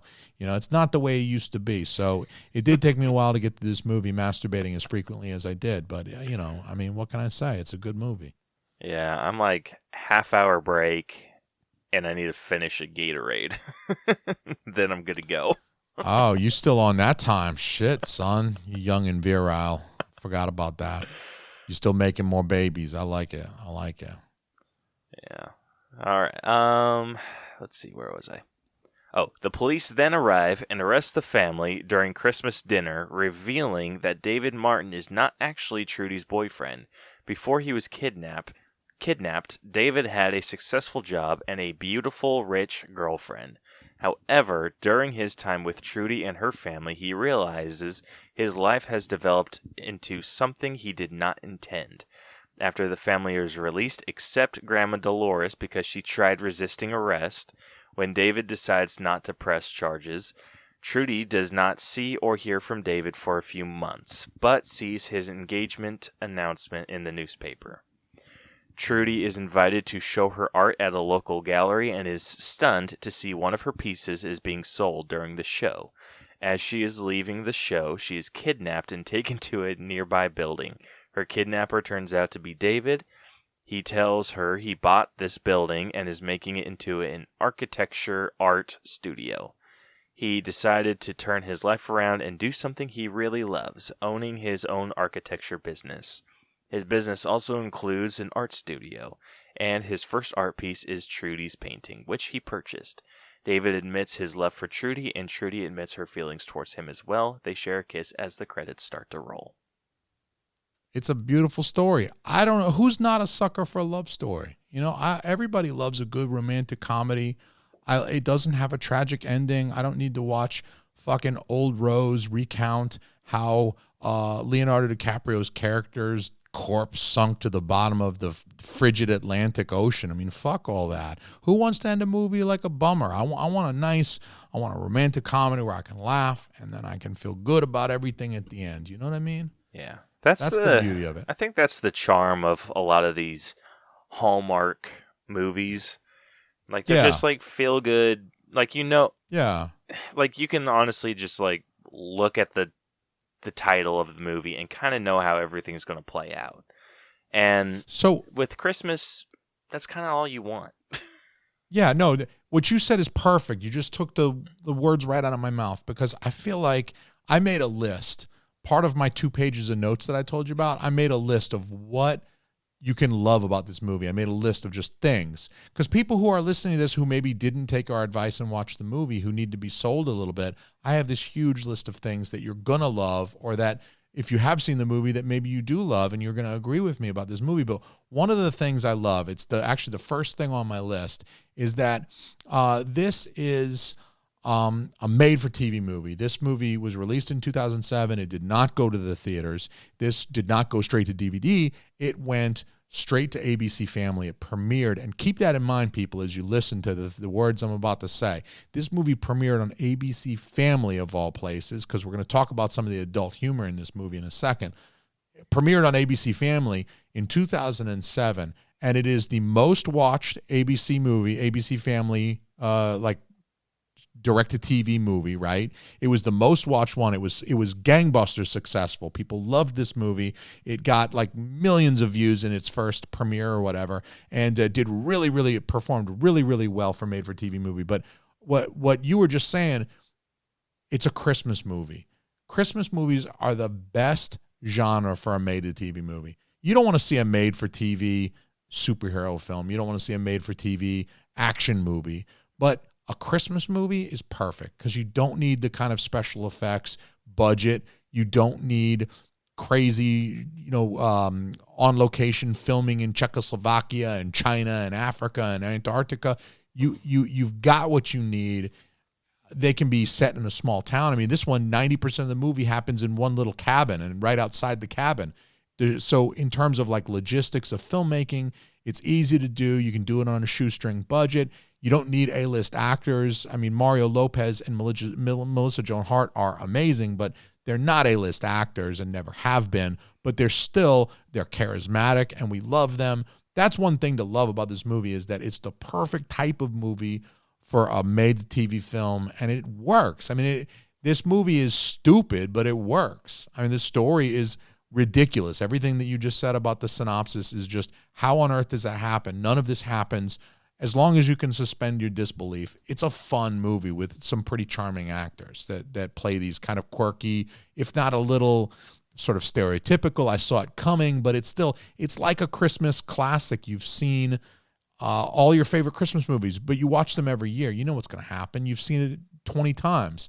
Or your favorite food to eat, your favorite holiday meal. You've had it every Thanksgiving or every Christmas for your entire life for 30 years or more, but it's like, this still feels good. You know what I mean? It feels right. And I think that's this type of movie, the type of Christmas film, even if it plays into some of these like tropes that you've come to expect from Christmas movies. You know that it's a romantic comedy. It's going to have this happy ending, but it's a comfort meal. You know what I mean? It's like sweet potato casserole. It's a movie version of sweet potato casserole. You've had it a million times, but it's still delicious. Yeah. The budget is actually a lot lower than I thought it was going to be. So the estimated budget was $5 million on this. Okay. Yeah, that's not very much, but I mean, again, how much do you got to give Melissa Joan Hart and Mario Lopez? And then, how much does it cost to film around a cabin, in a cabin and outside of a cabin? And they don't have any special effects shots. There's nothing that they need to, do any post digital work on or anything like that. So this is a movie that honestly, you could make this film. Anybody could make this. This is the type of film that could be made independently. You could shoot this fucking thing on an iPhone. The new iPhone 12 shoots 4K at 60 frames per second. You could easily, with a couple of iPhones and a little bit of video editing software and maybe some decent boom mics and stuff like that, obviously to pick up the audio. You could make a movie like this on a shoestring budget. The fact that it cost them $5 million was really, that was probably to give a little bit of dough to Melissa Joan Hart and give a little dough to Mario Lopez, and then have a little left over for the cast and crew and directors and stuff like that. But this was not a movie that would have been all that costly to make. You could do this film again for nothing practically. Oh yeah, easily. You could easily do that. And yeah, I'm willing to bet that Melissa Joan Hart and Mario Lopez were the biggest expense on this movie. For sure. Yeah, for sure.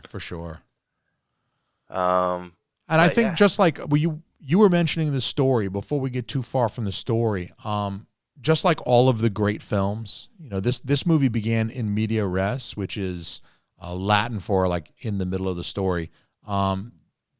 Just like a lot of the great films start where they kind of start in the middle of the story. They show you some of the action, and then they go back to like 2 days earlier, and then the movie actually kind of starts and it catches you up. But sometimes they like to start with some inciting incident that actually occurs a little way into the story, but they want to show you that to kind of hook you. And all of the great films start that way. Goodfellas, as I previously mentioned, starts that way. Citizen Kane, and now Holiday in Handcuffs. Again, all of the great films begin in media res like that. So it's a great way to start the movie and get you hooked. Yeah. Probably, had I been making this movie, that's probably not the clip that I would have gone with. I probably would have gone with her grabbing the gun and holding him at gunpoint. No. Just so you're just like, oh. Oh, shit. Yeah. So, I think the point that they went to, or they started on, was a little it wasn't as exciting as previous points. Yeah, the nice thing about the opening is it didn't make it immediately clear that she had kidnapped him. Like, obviously, it's called Holiday in Handcuffs. But if you were watching this for the first time and the movie had just premiered, you wouldn't necessarily know the content of the film and what was coming up.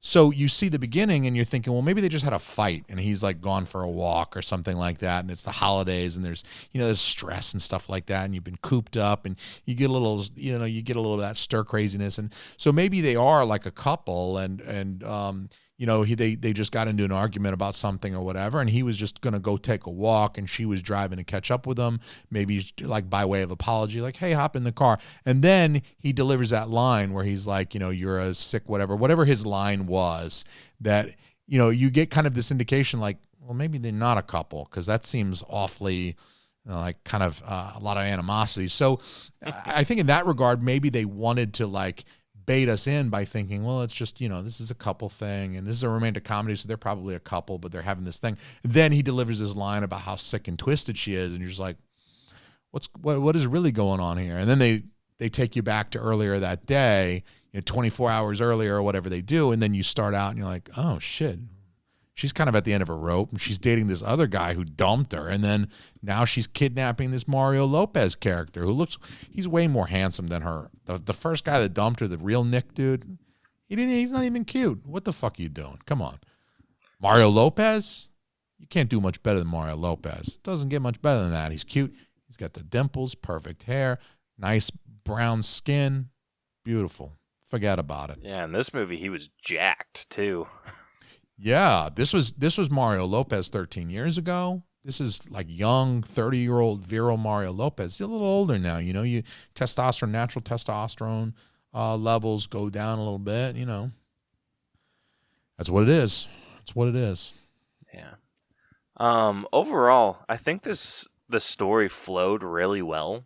Like, it keeps you really well engaged, I think, and for sure. it keeps moving. I think there were maybe like a few slow points, not very many, but just a couple here and there. Just like most Christmas movies have, I feel. Yeah. But I think so too. I mean, overall, like looking at it with like a critiqueful eye, I'm not hating it. Like I'm probably I'm not quite in the 80s. I think I'm in the high 70s though. Okay. So I think like with regard to the story, I mean, I think you can ding it by saying like the cons are that it's not like groundbreaking. It's not like something you've never seen before. They don't really take a lot of risks with it. It's kind of predictable. It follows this sort of genre, this like romantic comedy kind of genre, like it follows the steps, right? It's sort of like paint by numbers. So that would be a ding. But I actually don't think that's a total ding, because sometimes people want something that's kind of predictable. It's the reason why people still eat at Subway. I mean, Subway is shit, but people eat there because you know the menu. McDonald's, I mean, if you're in a new town, you go traveling. I mean, you're like me. You like food. You want to go eat at a new restaurant that features like a local cuisine. I want to go eat some fresh seafood, lobster, while I'm up in New England or something like that. But a lot of folks don't. They don't want to take a risk. So they want to go with something that they know. Even if McDonald's is not the best food, it may not be their favorite food, but they go to McDonald's. My in-laws, my wife's parents, they're crazy about Denny's. Okay. And it's not because they love Denny's. They would never go to Denny's if we're in our own town. They're never like, let's drive to the Denny's. Whenever we're out of town, if we travel with them, they want to go to Denny's because they don't trust the other restaurants in the area. They don't know the food. They want to eat somewhere where they know the menu, they know the food, they know what they're going to get. And I think that's what you can say about a genre film like this, a romantic comedy that's a made-for-TV Christmas movie. You know every fucking beat that they're going to show you. But it's okay. You don't necessarily need to be surprised as long as they do the things well. And that's the pro that I'll give this movie. I'll say that they do the things that you expect them to do pretty well. They pull it together pretty well. They tell a cute story. The plot is funny enough, but it doesn't go too far off the rails because it's ABC Family and it's a Christmas movie. So they got to kind of keep it in, but they still, I mean, like there's a few parts. I collected a few of the like more adult humor parts that I want to highlight for our audience in a second whenever you want. But they do a really good job of like their delivery. It's not that they came up with something new, but they did deliver on sort of the promise of what a made-for-TV romantic comedy Christmas film should be. So I think, in terms of story, I'm pretty generous here. I'm going to put them in the 90s. I got to put them like 92 for the story, just because I think they did it well. I think they did it right. Maybe they lose a couple of points for it not being like wholly original, but again, I think there's some comfort in that. I think it's like I don't know, it's like an old sweater that you love, that you like to wear in the mornings on Christmas morning. I mean, mom's cooking on Christmas morning or something. We eat the same shit every Christmas morning. My whole fucking life. I'm 39 years old. I've eaten the same breakfast every Christmas morning my whole fucking life. But it's delicious and I love it, and I only eat it on Christmas morning, and my mom makes it, and there's just something, comforting and wholesome about that. And you just feel the love. You know what I'm saying? This movie that's an analogy for kind of the way this movie works. So I was generous with the story. I think they did good. Yeah. So I think I was going to give it a 77 overall. Like, it wasn't bad. It's enjoyable. It's just looking at it with a more critiqueful eye. I think I'm being a little more harsh on it than you are. Yeah. So averaging that out, that comes to an 84.5 for story. Okay. I think that's pretty decent for Holiday Handcuffs. Yeah. Moving on to writing. I didn't hate the writing in this. I think there was the dialogue between Melissa and Mario. I think that was the strongest writing. Yeah. They had good chemistry, and I think their dialogue to each other was pretty well written. Yeah, I think it was everyone outside of them that had some not super good writing. Yeah.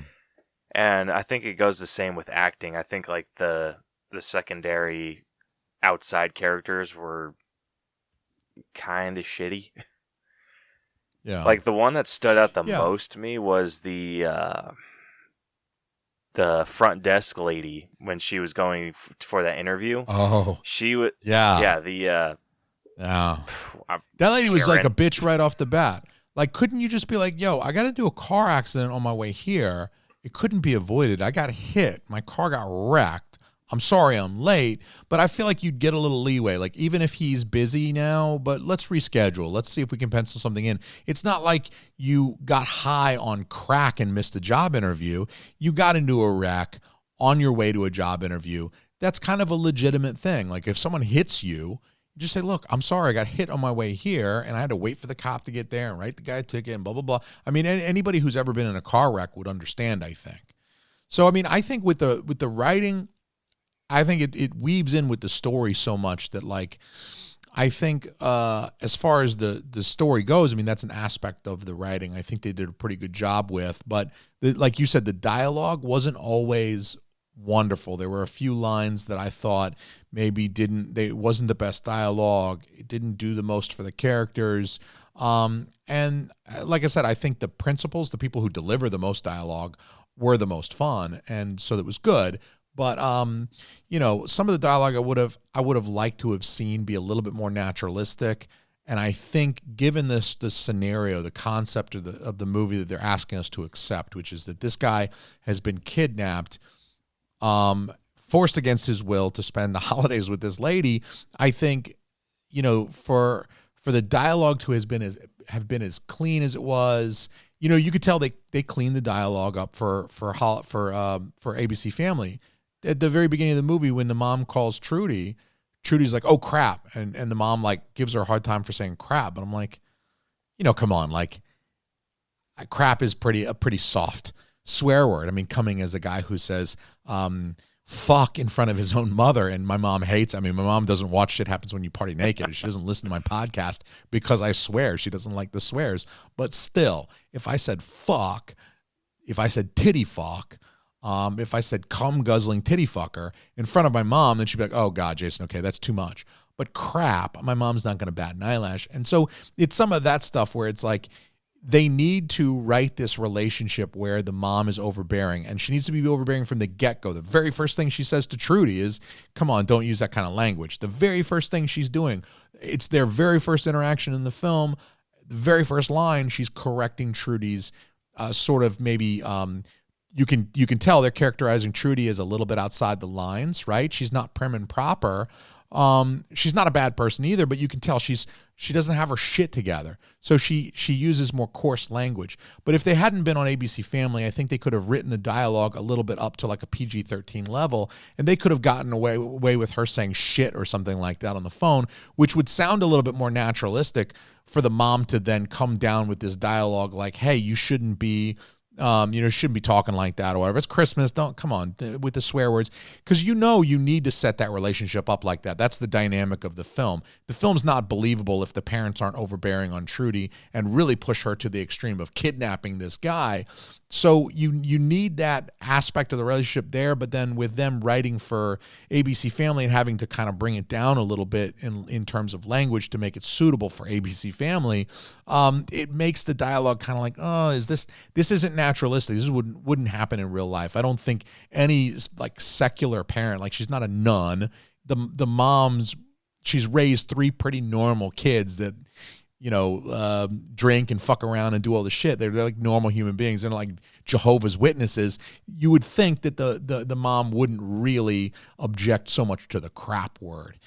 So, I mean, you're right. Some of the dialogue is not perfect, but I think, unfortunately, that's sort of because they made the movie for TV and they had to dial it into this sort of like, we're not going to make it G-rated. It's not The Grinch, but at the same time, it's ABC Family. We're going to be showing it at 8 p.m. on a Sunday night. There might be still like a few 8-year-olds and 10-year-olds around in the room. So they're keeping that in mind when they write it. And so it's not the best dialogue in the world. It could have been funnier. They could have punched up the comedic element with some more, like a little bit more like, what am I trying to say? Like a little bit more like if the lines were a little bit more sharp, maybe a little bit more. Yeah, they wouldn't be as appropriate, but they'd be a little bit more, they'd burn a little bit more, they'd sting a little bit more, and they would have a little bit more like zing to them. And as an audience member, as an adult, we might find that a little bit more entertaining. But so, yeah, I mean, I would probably ding the writing a little bit there. I'm with you there. Yeah, I think when she got corrected for saying crap growing up in Utah and having a girlfriend growing up, I got corrected at her house once for saying crap by her parents. She's like, they just said, "Oh, we don't talk like that in here," and I'm like, "Oh, what did I say?" Because I thought I said like shit or something, and she's just like, "We don't say that C word," and I'm like, what? We don't say the C word. And you're like, oh my God, did I say thunder cunt? Oh my God, I didn't mean to say thunder cunt. I'm so sorry for saying thunder cunt. You know what I mean? And you're like, not that C word. Like, what C word? Yeah. And what did I say? Yeah. I was just like, it went on for a lot longer than it needed to. Like that whole conversation, I'm just like, what did I say? And then I like my girlfriend had to take me to the side. She's like, you said crap. And I'm like, what? I'm like, my mom doesn't let me watch SpongeBob, but she lets me say crap. Yeah, that's a tough one. Yeah. So, I mean, I think there's a lot. Can I help you? Sorry, my wife just came in here saying that I shouldn't. She doesn't like that I'm talking about ex-girlfriend. Oh, yeah. She just said, like, I'm the only girl you should be talking about. Hey, my wife is like that too. She comes down here and I'm like, I was a virgin before I met you. Don't worry. Yeah. Anyway, what was I getting at? We're talking writing. We were talking about the writing of the movie. I think they did an okay job crafting the story with the writing. I think the dialogue was the weak link. But otherwise, I think they did an all right job there. Yeah. I think I'm going to give it, like, for my side, I think I'm going to give it a little lower than I gave the story. I think I gave the story a 77. I think I'm going to go down to, like, a 74, maybe 73. So what are you thinking? I'm going to give the writing an 85. I think the writing supports the story so much that it's very hard for me to separate those two completely. So I'm going to say that the writing was pretty strong because it created a strong story. And, the dialogue wasn't perfect, but I can overlook that because I understand the reason why they kind of crafted the dialogue in the way that they did. So I'm going to give them a little leeway. Again, it's a made-for-TV product, so I have to keep in mind, that it's serving who it was made for. It's doing what it was intended to do. So I'm going to give them a little leeway there. They didn't try something and fail. So maybe they lose a little points for staying safe, but then, I think they gain a little credit in my eyes for not being, not totally fucking it up either, because it was still a pretty enjoyable story with enjoyable interactions between the characters, and particularly the main characters. So right. I think one thing that kind of threw me was that kind of language that they corrected, because they, like you said, she said crap instead of, she could have said shit.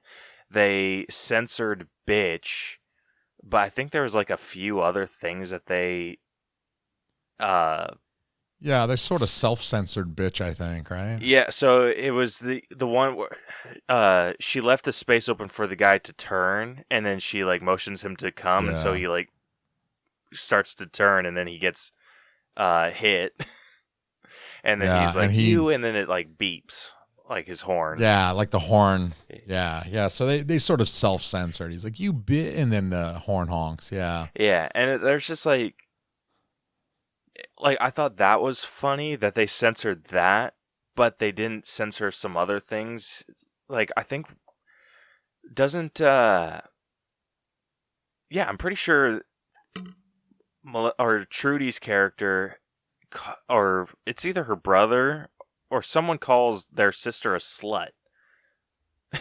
Yeah. She's, in fact, that's one of the things that I did want to, a couple of the things about this movie that really kind of stick out from a critical and analytical standpoint. But yes, the sister, this film, one of the things that I wanted to mention about this film is and I guess this is now as good a time as any, because we're talking about the story, we're talking about the writing, etc. But it's obvious that this movie really only works. The premise of this movie really only works because of the intense pressure that these parents put on their kids, namely Trudy, because she's the main character, but we see it with the other characters as well. They have very high expectations for their kids, and so these kids are all afraid to kind of be honest and real with their parents because they're worried about how their parents will react. And it's really, honestly, on the one hand, it seems kind of over the top, but it is over the top. It's a movie. It's hyperbole. It's supposed to be a little over the top to make a point, but it's very relatable for pretty much everybody except for Bruce Wayne. I mean, we all know, all of us except old Bruce Wayne, we know how it feels to have parents that have expectations for us, and then the feeling of disappointing your parents possibly. I mean, that's not a good feeling.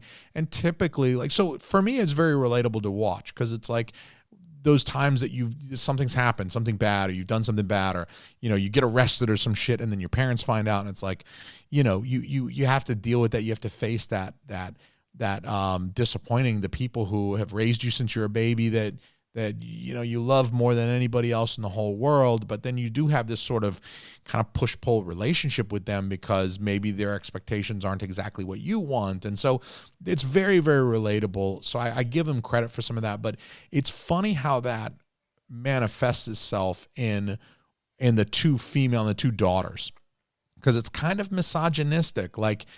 Trudy very much believes that her value to her family, the value she provides, is based completely around her having a man.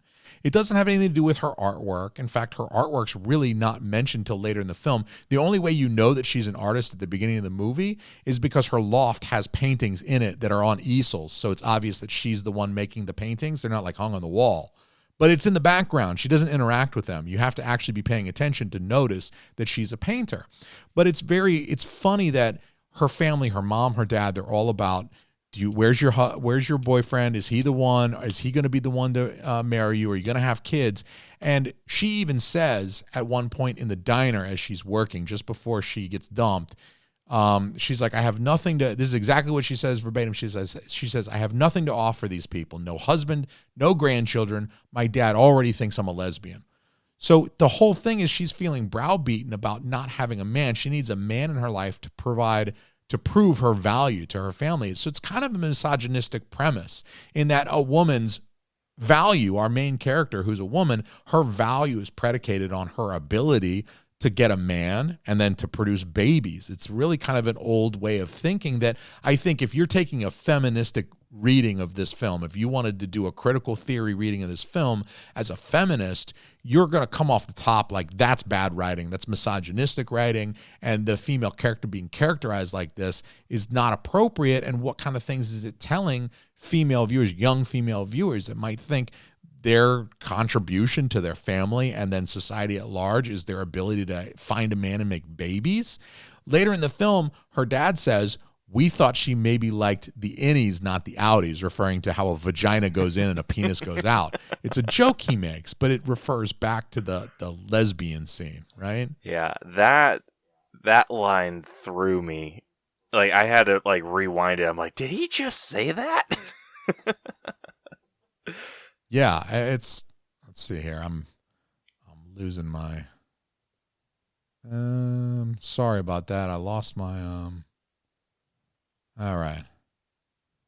You still there? Yeah. See, this is not, hold on a second. Drop my mixer real quick here. Now my audio is coming out of my input. Speakers should be Rodecaster Pro Stereo. One more time. Yeah. See, this is, what in the F is happening right here? Hang on a sec. I got this, I might try to refresh this page. What in the fuck? That is strange. My audio just, like all of your audio is coming out of the my laptop right now, and it should not be. It just went from my ears to my laptop, so that is not very cool. That's weird. Yeah, it's unfortunately it does this sometimes, and I'm wondering why in the fuck it does that. This is a $600 mixer, and for some reason the audio, like my audio is still in my ear. Your audio is coming out of my fucking laptop, and it's a little bit frustrating. Let's see if I can output set to Rodecaster Pro Stereo. It's very, very strange that suddenly you're, keep talking. I want to see if I can get you to come through my. Yeah. I heard you kind of cut out a little bit while you were talking, and it like, yeah, kind of like did the really fast speech to kind of catch up to the video. So. Well, here we go. I got it fixed now. We'll just have to cut a minute out of there where I'm fucking with my audio. Yeah, I took I took a chunk for the time just so I have an idea of when it was. Yeah. So, I mean, I think as I was saying, one of the things that really stuck out to me was like the whole purpose of the movie was like this girl feels like she needs a man in order to impress her parents, and that's maybe from like a more modern feminist reading is kind of problematic. But on the other hand, I kind of give her parents a little bit of a pass because like parents invest a lot in their bloodline. Like my parents wanted to make sure that I don't think my parents would have cared if I didn't have kids, but I think my parents are happy to have a grandbaby now, and I think they'd like to have a few more grandbabies. So as long as one of their sons is willing to have kids, like I think parents invest a lot in their bloodline. So you'd like to see your kids have kids and for that kind of experience to continue on. So I don't really blame them for being interested in that, but obviously her parents were way overbearing, and that shows with the sister as well, because the reason this set me off was the slut line. So the parents, even though they're kind of desperate for their daughters to be like married off to these guys, there's a little bit of like a puritanical vibe in this film. You can tell it's a ABC Family, because there's one part where the sister is fixing Trudy's hair, because Trudy botched her hair at the beginning of the movie, and they don't want her to look stupid the whole movie, because then you won't understand why Mario Lopez falls for her if they don't fix her hair. So the sister's fixing her hair, and they're talking to the mom at the same time, and the mom asks, well, do you have a boyfriend of the sister? And the sister's like, oh, I'm dating multiple guys back at school. And the mom looks at her like, and so the sister was actually forced to clarify, like, I'm not a slut. I'm not sleeping with them. And I think that was written in specifically because we can't have this character fucking multiple dudes on an ABC Family TV movie. So they had to write that in, like, I'm not a slut. Like, it was almost like a dig at her sister Trudy. It was almost like a dig at Trudy, because it cuts back to Trudy's face, like, you know, like kind of like a F you, like, I know that was intended at me, like you're trying to imply that I am a slut or whatever. But it's funny that they put that in. Again, she has to defend that she's dating, oh, we just go see movies. I'm not, or maybe I'm just blowing them, but I'm not sleeping with them. But she has to clarify, I'm not a slut. And then it's one of those kind of like adult things that they worked into the movie. It's like, it's like there's some adult humor in this film, even though it's a made-for-TV movie that premiered on ABC Family. It's kind of a conundrum there that they had to do that. So, yeah, I thought it was kind of funny how, like, I thought this movie was a bit more modern than it actually was, because it's 13 years old. And yeah, flip phones, man. Yeah. Every time she pulls out a flip phone, that's one of the things that I wrote on my list of things to love about this movie. One of the things I wrote is how I love how dated it is. It's the perfect amount of dated. It's not like some old Humphrey Bogart film from the 1940s where it's like they hadn't even invented the television yet. It's dated, but it's like it's enough that it's like it triggers your memory. Like, you remember 2007. I mean, you were a much younger man, but still you can think like, oh, I remember 2007. I remember 2007. I remember having a flip phone exactly like the ones they used in this movie. I loved how dated the flip phone was. I thought it was crazy because at one point early in the film, when she's working at the restaurant, Trudy's phone rings. And the Indian guy who owns the restaurant, he's like, what is that? What is that? He doesn't recognize that there's a cell phone ringing.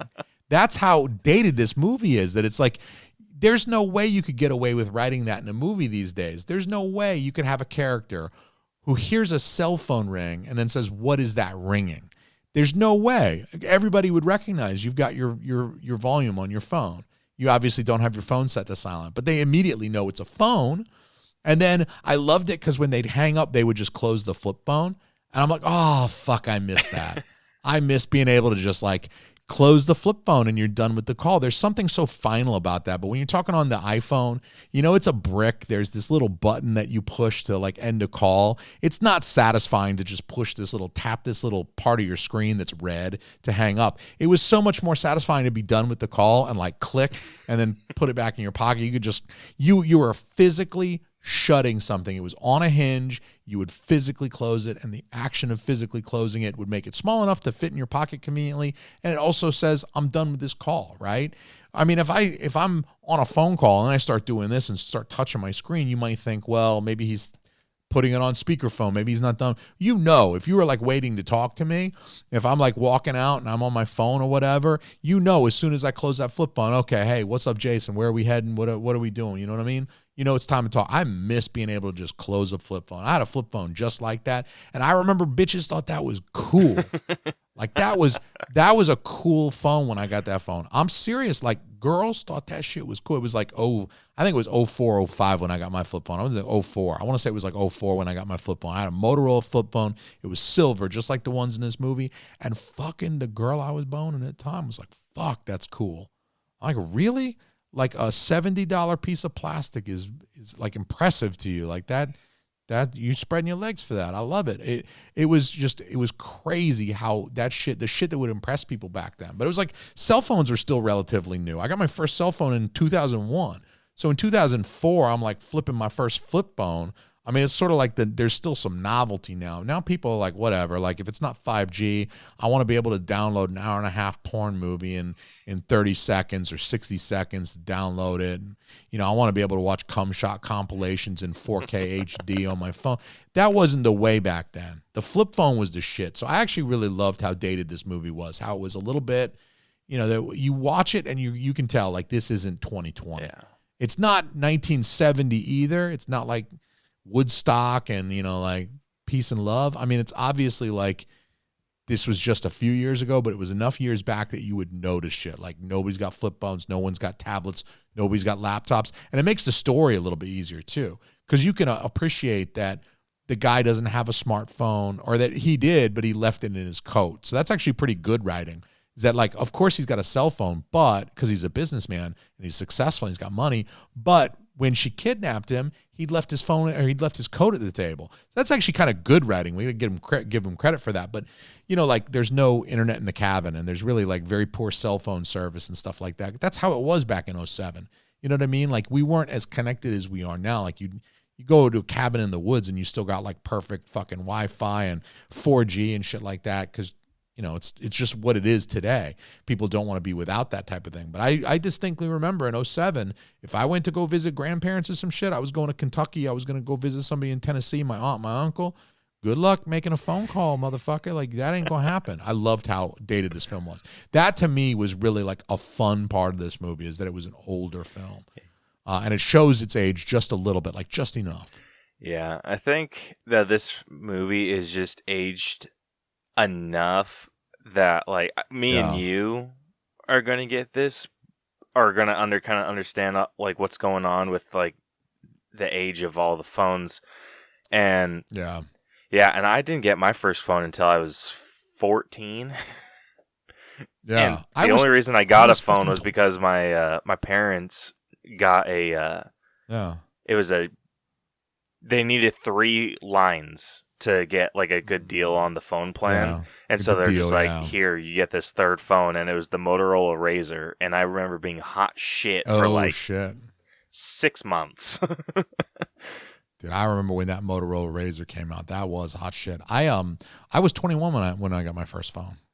20. No, I'm sorry. I was 20 when I got my first cell phone. That's just, I mean, like, they weren't, when I was in high school, they weren't available. Like, you could get one of those big, like, Zach Morris Saved by the Bell phones, but, like, nobody was getting. I mean, that's like $100 a month or $200 a month to have this giant thing. Like, nobody fucking got those. Everybody had pagers when I was in high school. You could page somebody and say, "What's up?" You could page them different codes that meant different shit. It was like sort of like texting single words or like short phrases. But, like, the phone thing, like, really, it wasn't until the very early 2000s that it started becoming more. Like, people started having cell phones now. So it's really kind of a crazy thing. It's probably an aspect of this film that younger people, like our daughters, when they're old enough to watch this film in 10 years or 12 years or whatever, they're not really going to get it. It's going to be like us watching a movie from the 70s. Like, I guess that's how phones were back then, the rotary phones or something. Like, they had payphone. It's going to be one of those weird kind of things that you look and you're like, oh, I guess they did have those back then. But for you and me, it's like, oh, I remember that flip phone. Yeah, I fucking had one of those, you know? Yeah. And we'll tell our kids one day, we'll be like, yeah, Daddy had one of those. And she's going to be like, God damn, Dad, you old shit. Yeah, I'm not excited for that day. Yeah, Daddy's old. Yeah. But yeah, it's like you said, it ages it just enough, and I don't think that they rely too much on that technology. Like, it was just a phone. Like, it wasn't like something that it was a big part of the story. Yeah. And she winds up smashing one of them, like the one, like hers. Because she doesn't want him to get it. She winds up. They have this cute scene in the kitchen where they're on either side of the island and they're like dancing around the island, kind of like she's trying to keep away from him and he's trying to get to her to get the phone. And then she manages to, like, before he realizes, she gets the meat pounder, the mallet that you'd use to pulverize cutlet or something like that, and she just pulverizes the phone. And you could do that back then because you're talking about a $60, like, no one's gonna put their $1,000 fucking iPhone 12 Pro Max, like, I just fucking got this thing, I got it on release day, iPhone Pro Max 12 or whatever. It's sounds more like a tampon than a phone, but whatever the fuck. Pro Max, Max Flow, whatever, I don't know. But it sounds more like a tampon than an iPhone. The name is stupid as fuck, but whatever. The thing's like $1,100 phone. You're not just going to put that down on the table like, let me smash it so you can't. I'm like, whatever, here, use the phone. Don't break it. I'll go to jail, but don't break the fucking phone. Because they're crazy expensive now. It used to be free. You'd just like sign up for a year and boom, free. Yeah. So averaging out our scores for writing, that comes to a 79. Okay. Yeah. Not bad. Not bad at all. Next up we got character development. We got acting. So I think we could do Melissa and Mario, because they were obviously the biggest parts of this. I would say they carry the film. Everybody else is just there for, filling out the other roles. I will give special recognition to Grandma. I thought Grandma was she was pretty cool. She was tight. Yeah. I did like Grandma. She wanted to get down. She wanted to drink. She wanted to screw. She wanted to shoot somebody. That's my kind of grandma. Yeah. I am going to give a special shout out to the sister, because hot damn. I don't think that's really acting. That's just kind of like bending over a little bit like that. Her body was doing all the work, but I guess you can give her credit for that. Shit. Yeah, she earned her paycheck. She sure did. You know what I'm saying? Yeah. So let's start off with Mario Lopez. Are we rating them individually, or are we just going to rate acting overall? Individually. Okay. Jeez. I'm going to go with he's cheeky and he's handsome, but I don't think he's the most effective actor, especially in the earlier parts of the film where he's supposed to be like, the dude should be justifiably pissed. He was just kidnapped by a stranger and taken to a remote location. I mean, like, honestly, he really should have been raging. Some of that's the acting and direction too, because the director's telling him, like, your character's not supposed to punch holes in the wall and try to fight everybody, even if that is a little bit more realistic. You start knocking people out and then escape. You know what I mean? Like, you let your fist do the talking. I'm going to give him, he's cheeky, nice smile. I'm going to give him some credit. He can ride on that. I'm going to say probably 80. I'm going to give him an 82. 82. I'm going to give him an 82. I feel like I'm being a little generous, but I also feel like I like this movie, so I can't come down on too hard. I am actually going to agree with you. 82 is plenty fair for his acting. I think he was... I thought so. I mean, it's hard to not compare with Melissa, and we can talk about her now. It's hard because I've seen her act better than this. Well, she's our protagonist too, so she gets the most screen time. I mean, really, the film is riding on her because it's her story, and she's the one kind of driving. So as an actor, I mean, even more than Mario Lopez, Melissa Joan Hart really has to like make this thing work. And I'll give Melissa Joan Hart a lot of credit. I have a rule, and she's the one exception to my rule about people who you got to say all three of their names, because fuck those pompous cunts. Who the fuck are they? Who the fuck are they? What I got to say three names for? You got three names because you're better than me? When you say my full name, you say Jason Almy. You don't say Jason Perry Almy. I don't make people say, well, no, my name's not Jason Almy. My name is Jason Perry Almy. I had a friend when I was young, maybe first grade, and his name was Ryan Dale Cagle. Okay? And I'll never forget this cunt's name. I'll live to 110, and I'll never forget Ryan Dale Cagle, because if I tried to call him Ryan, if I was hanging out at his house and I tried to call him Ryan, his mom would be like, no, motherfucker. His name is Ryan Dale. I got to call him Ryan Dale. I can't call him Ryan. His name's not Ryan. His name is Ryan Dale. Who the fuck are you? I got to say three names. I got to say Ryan Dale Cagle. I can't just call you Melissa Hart. She gets a pass. Melissa Joan Hart gets a pass, because there's an exception to every rule. So my rule about people with three names, I got to say all three of their names, because your middle name, honestly, the only reason your middle name exists is so that you can tell when your mother's actually pissed at you, because she'll say, Jason Perry Almy, God damn it, motherfucking shit ass fuckface asshole. That's how I know my mom's really mad at me, or at least when I was a kid, because she talked to me like that. But if you got a middle name, otherwise, I'm not supposed to know it. If I'm a stranger, I've never met Melissa Joan Hart. She's a fucking stranger as far as I'm concerned. I'm not supposed to know your middle name. I don't know half of my I don't think I know my best friend's middle name. I'm not sure I know my wife's middle name. You know what I'm saying? And I married that broad. So I feel like the middle name, I shouldn't have to say your middle name. I don't want to be bothered with too many names. I'm bad at names, and you're telling me that you're so important that I got to remember an extra name for you? I don't like it. I don't dig those people. I don't trust those people. I don't think those people are pompous assholes. They think too highly of themselves that I got to remember a third fucking name. Get the fuck out of here. But Melissa Joan Hart, I give her a pass. She's okay in my book. I think a middle name, like the only thing a middle name's really good for is to separate you from, like, if you're named after someone. Yeah. And to give you options if you don't like your name. Yeah, like I know a lot of folks who go by their middle name because they prefer that. Yeah. You know, okay, I know people who do that, and I think that's acceptable too. Because if you say my name's Austin, I don't care if that's your first name. Your first name might be Scott, and your second name, your middle name is Austin, but you prefer Austin to Scott. You want to go by Austin. I'll call you whatever the fuck you want, as long as I call you you say my name is Austin Free. Okay, good. Your name is Austin Free. Very nice to meet you, Austin. I don't care that's your middle name. You're just giving me one name that I got to deal with, Austin.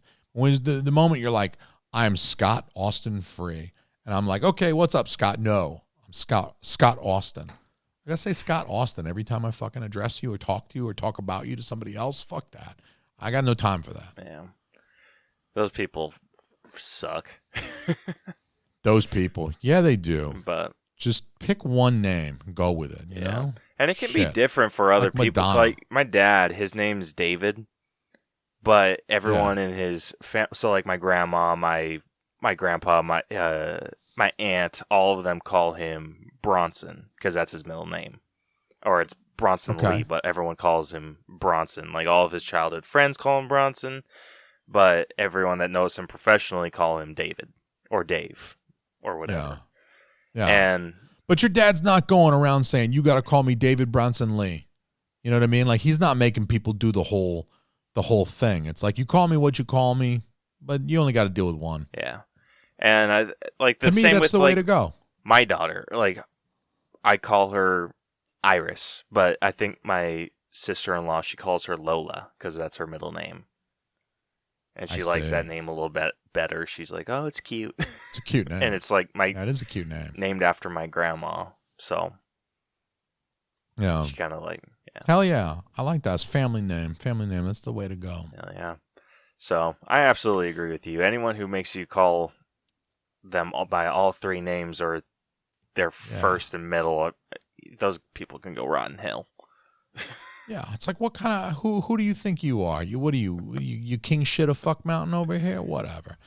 I'm gonna say though, Melissa Joan Hart's my exception. I think she's a very pleasant person, and I'm gonna give her some credit for her acting. I'm gonna give her a 90 because she did have more of the film to carry as the protagonist, and she is the one who faced this internal conflict that really was kind of the inciting incident for the film, where she has this. I love a movie too that like where a character kind of starts with everything going wrong for the character kind of like all at once, because it does feel like real life. You know what I mean? It feels like real life the way that happens. Like when it rains, it pours, and so she has to kind of carry this and make it as believable as possible for the silly premise.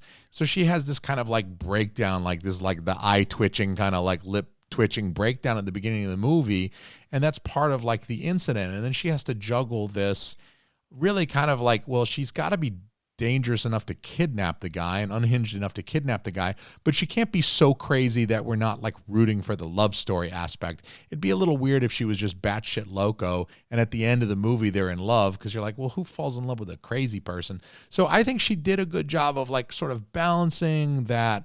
Like, she's quirky, she's an artist, she's a little desperate to please her parents, especially at the beginning of the movie, but she's still like a real person too. Like, she's still got like this real, like, I'm not total crazy person, and I sort of feel guilty about what I did, and now I have to sort of walk this whole thing back, you know, it's I got to give her a little credit for being able to sort of balance that. And I mean, it's not a nuanced role. It's Academy Award winning. I mean, she's no Heath Ledger or whatever, or Joaquin Phoenix, but I think she did a good job for what she's got to work with and what she had to do in that particular role. I think she did well. I might even be a little harsh in giving her the 90. Should give her a higher score, but you know, I think she earned the 90 for sure. Yeah, just because of like the stuff I've seen her, other stuff I've seen her in, and knowing that she's capable of more, I'm a little bit lower than what we gave Mario. So I'm going to give her an 81. I think Mario is just like a bit better, or like his performance is just a tad stronger, but like, I definitely agree with you. She had a lot more to do. It's just, I've seen her do better. So, I'm like, eh. Yeah. So, giving her the 81, then that averages us out to an 85.5 for Melissa Joan Hart's score. And then averaging out the score for Mario and Melissa Joan Hart, that comes to an 83.75 for acting. Okay. All right, next up, we got character development, which... Word. I mean, I think we can both agree that Trudy was the one that had the most development. Yeah, I think she was pretty well developed. Her family dynamic was obviously very well seen. We saw a little less of Mario Lopez's family dynamic. We saw sort of what his dynamic was with his fiancée, who was very waspish, very like white Anglo-Saxon Protestant, kind of like upper crust, and maybe a little bit of like she's doing him a favor a little bit because he is the Latino man who is, you know, he's maybe worked his way up the ladder a little bit, where she was born with the silver spoon. So you get to see a little bit of his background and maybe some of like what his motivations are, especially for ditching the waspy fiance who is really just kind of a self-centered biatch. Because, you know, he's like, hey, I've been kidnapped. I was going to propose to you, but I've been kidnapped. And she's just like looking at her finger, imagining where the wedding ring would be or the engagement ring would be. And she's not even concerned that he's like, seriously, I've been kidnapped. Like, call the cops. It's kind of funny how self-centered she is, that even in this moment where he's in this kind of extreme danger, or she doesn't know, I mean, he's just saying he's been kidnapped by these crazy people, she should be thinking like, oh my God, what, you know, like the engagement is like a piece of trivia that he really only mentions so she'll quit being a bitch to him, because she was busting his balls about him not showing up. She doesn't show a lick of concern for him. Before she knows he's kidnapped, she's like, I can't believe you stood me up for our date. We were supposed to meet and blah, blah, blah. I had other important things going on that I canceled for you. And it's very funny that instead of like a loving, like your wife, my wife would have been like, oh my God, are you okay? I didn't hear from you. Are you all right? Because they would be worried about us, because they trust us to keep our engagements. And if we miss a date or we stand them up or they don't hear from us, they immediately think, oh my gosh, I hope he's okay. That's what a loving relationship is like. This lady doesn't do that. She's not like, oh my God, are you all right? I haven't heard from you since yesterday. Are you okay? Immediately she's like, why are you such a dick and you stood me up? Like, she just goes straight to like me. You stood me up. This is how I felt after you didn't show up. Instead of concern for him. What if he got in a wreck? He could have been in a hospital. She should be relieved that he's not in a fucking coma. Instead, so look, obviously they have to write her like that so that we'll be rooting for them to break up with their other people. You know, the partners, the guy who dumps Melissa Joan Hart has to be a douchebag. The girl that Mario Lopez is supposed to marry has to be a douchebag, so that we're just kind of like, we don't feel for him. We identify and we feel for the main characters. We want to see them to get together. It's a romantic comedy. That's how they work.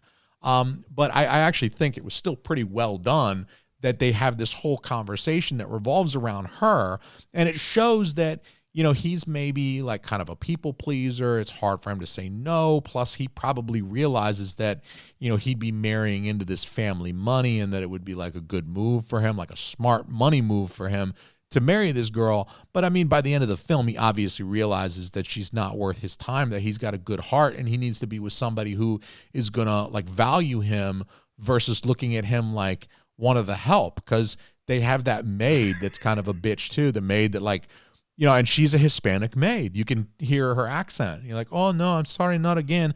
You know, she has a Hispanic accent that you can see that these people kind of look at. There's actually a couple subtle, a few subtle like racist moments of the movie where it's not that the movie's racist, it's that a few of the characters in the movie are racist for a purpose, to kind of show you that this guy deserves better than this family, that while they're not overtly racist against Hispanics, you can tell that their kind of cultural attitudes of this like waspy white family, this rich kind of, you know, silver spoon white family, sort of looks at these other characters that are like of a Hispanic descent, working class, that work their way up, as obviously kind of beneath them, and that's how their sort of their tone goes. And so you could see that. So you get a little bit of his backstory, but you get much more of hers. You get her whole family dynamic. Her dynamic with her brother and sister is super well developed. The way her and her sister go back and forth, her sister kind of subtly calls her a slut and she rolls her eyes. And, you know, she has that bonding moment with her brother where they're drinking a few beers and, you know, her brother kind of comes out to her before coming out to the parents. So they kind of create with this character development. I mean, it's an hour and a half long movie, so it's not exactly the Lord of the Rings trilogy where they get all this time to develop all these characters and this world building. But with the time that they've got for the story that they're trying to tell, they really do a pretty good job of like world building these character relationships, these family relationships that I honestly, as I'm talking my way through it, I'm giving them a pretty high score for the way that they develop some of these interpersonal things that I think they probably did a pretty good job on. Trudy's parents being overbearing is the biggest one, probably, that you get to see this development of her character, and you sort of believe why her character would be the way she was at the beginning of the film. So honestly, I gotta say, I'm probably gonna lean toward mid-90s. I'm gonna go with 96 for character development. I talked myself into 96.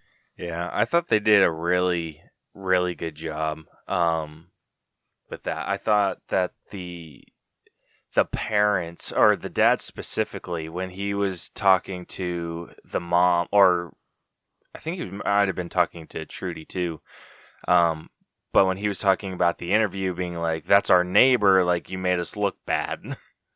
Like, he didn't give a shit that she didn't do well, or that she got into a wreck or whatever else happened. It was all about like him and how do I look and how did you make me look. Yeah. And then you could kind of see it getting to the mom as well. Like, she was dealing with a lot of feelings, being like, oh, like, I could have, there's so much that I missed out on in life. And I don't think you should get into a marriage if you're having those feelings. It's kind of like the with Mario Lopez's character, like, the girlfriend, she's just like, oh, why do you want to marry me? And she's like, well, it makes sense. That's like the worst reason to get married. Like, it's just like, oh, it makes sense. Like, no, it should be because I love you more than anyone else in the world. And I dig that, because that does sort of follow up on the beginning of the movie where they really set up this, like, a woman's value is her ability to get a man and to get pregnant and to have a husband and to make babies. And they really kind of show you the other side of that and say, like, there are other things in life. I mean, building a family, as you and I both know, we have young daughters that we love and wives that we love. I mean, building a family is one of the most, if not the most, important and incredible things that you can do in your life.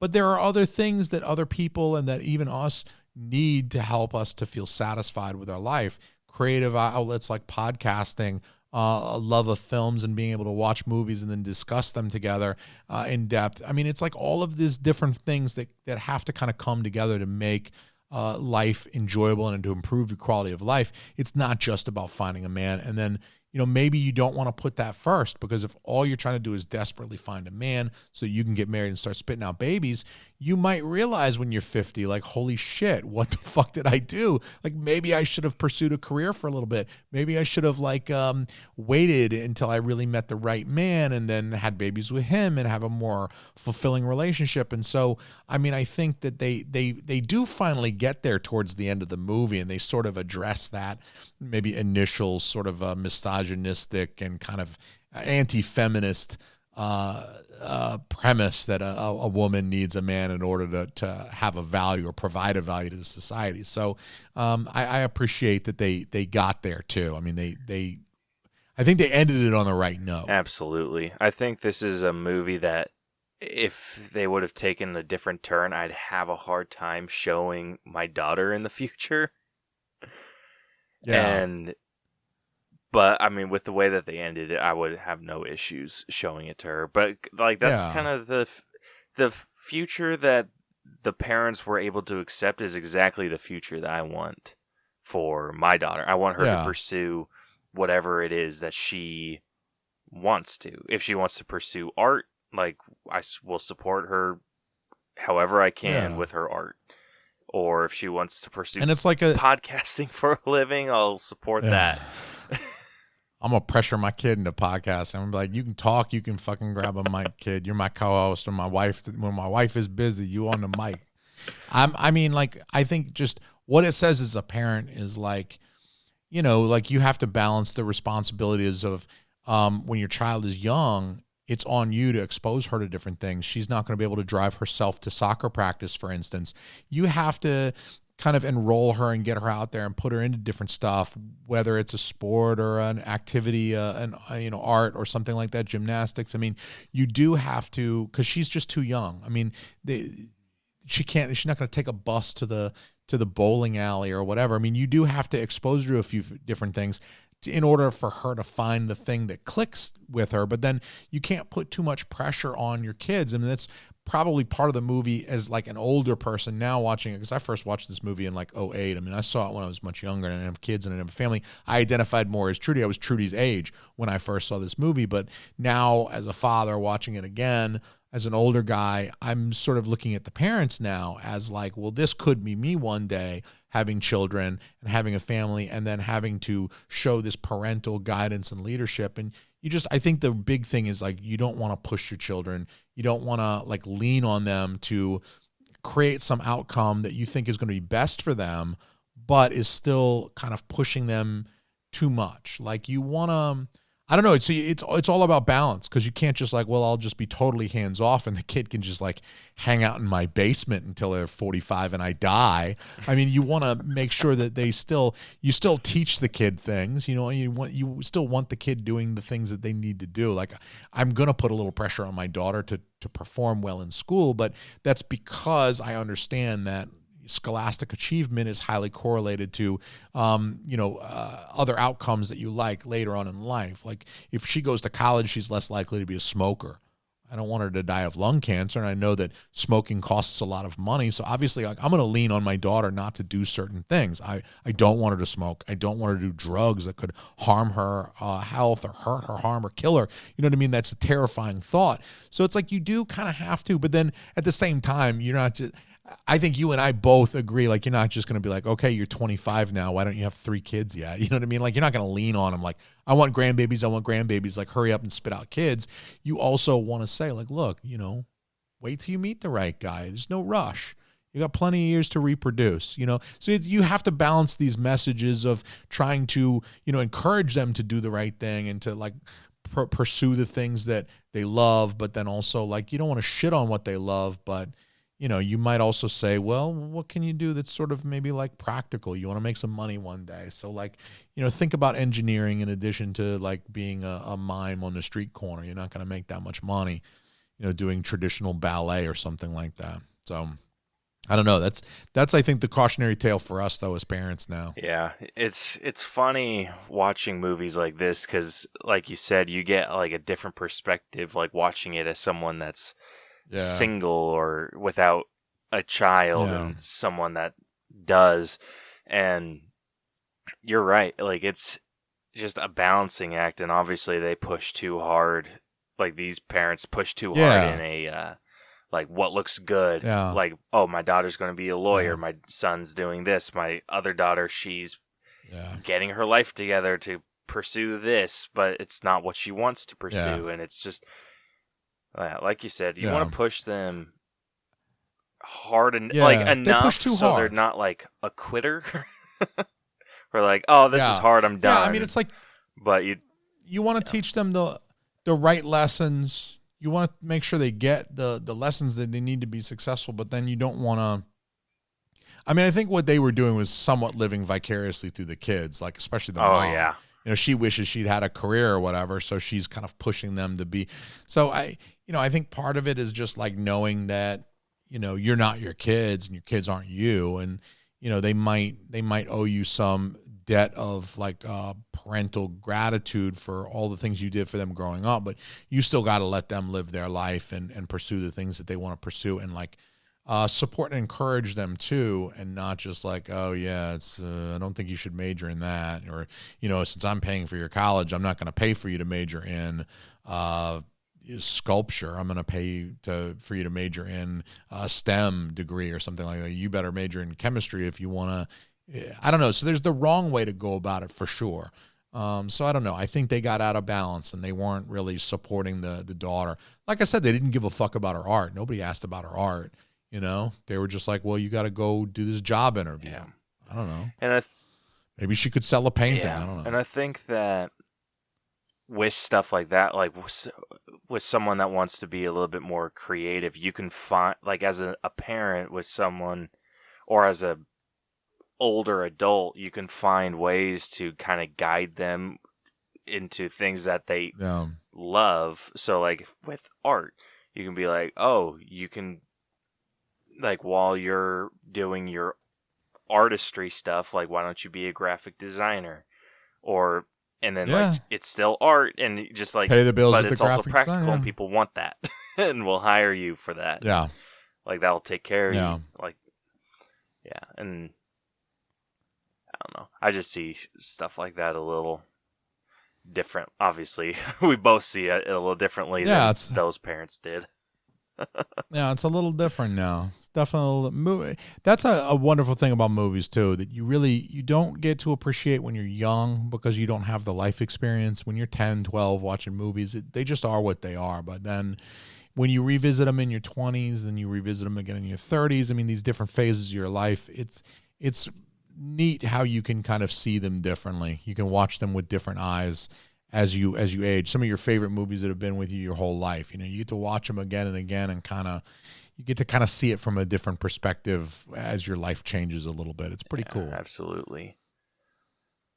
So averaging out our score, what did I say? Of 80. I was in the 80s. I think 84. I think. So that averages us out to a 90.5. Okay, nice. Nice. Next up, we got effects. So this is stunt work, special effects.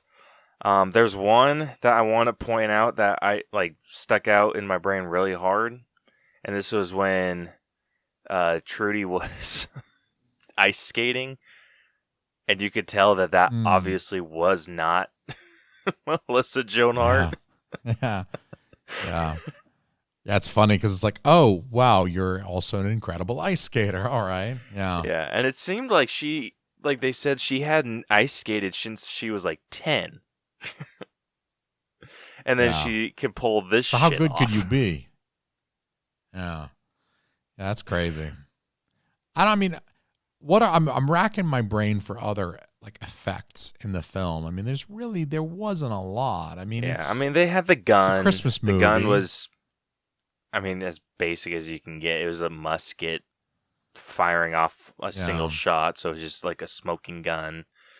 When it comes to stunt work, I think Mario Lopez did I'm not sure if it was actually him or not, but probably someone different, but like when he slipped and fell, knocked himself out, or when Melissa Joan Hart kept getting knocked over, I think those falls were a little on the cheesy side. Yeah, and probably they were supposed to because it's a comedy, so you want to see like a pratfall. You want to see somebody kind of like bonk themselves. It's supposed to be a little comical, I guess. Yeah, I just think that I don't know. I think it's weird. Like, I don't like those falls where it's like a shot of the ground and then they just fall into frame. Yeah, that's an easy one to do, right? Because obviously they don't fall.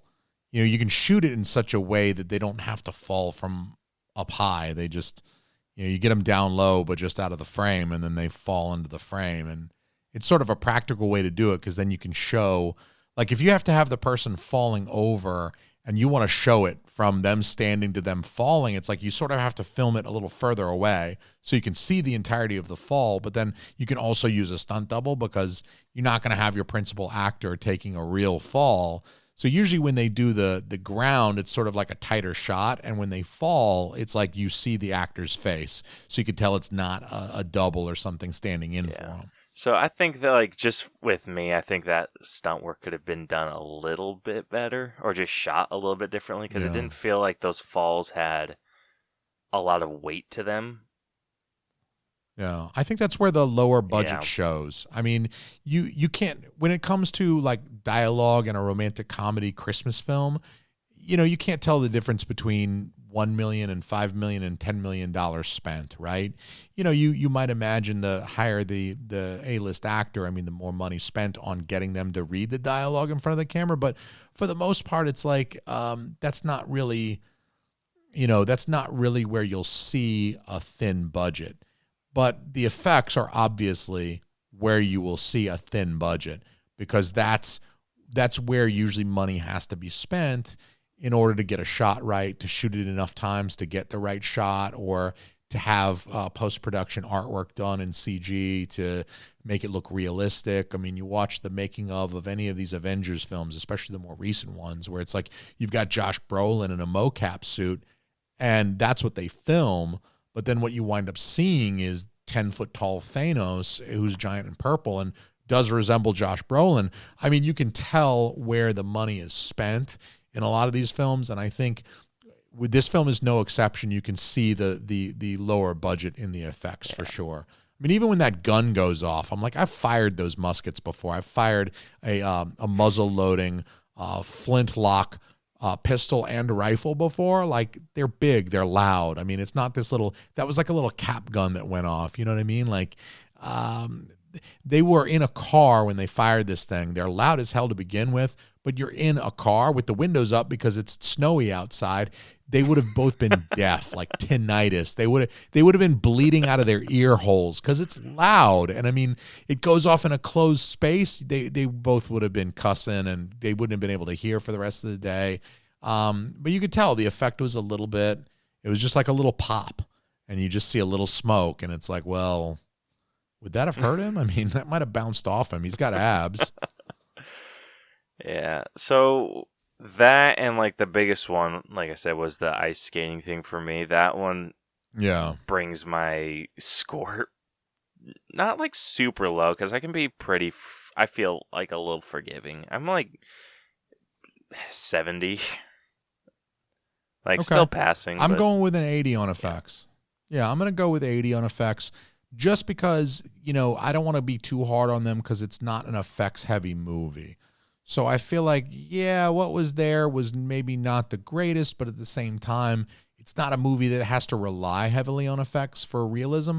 I mean, if you watched a shoestring budget Avengers film and like Thanos is just Josh Brolin painted purple with like purple paint on his skin, you'd be like, what the fuck is this? It would really fuck with your enjoyment of Avengers Endgame and Infinity War if they botched the effects that badly. But for a movie that it's not an effects film, but it's got a few effects in it as part of the storyline, I got to say there's probably a little less weight on that. I'm going to give them a little credit. So I gave them an 80 for effects.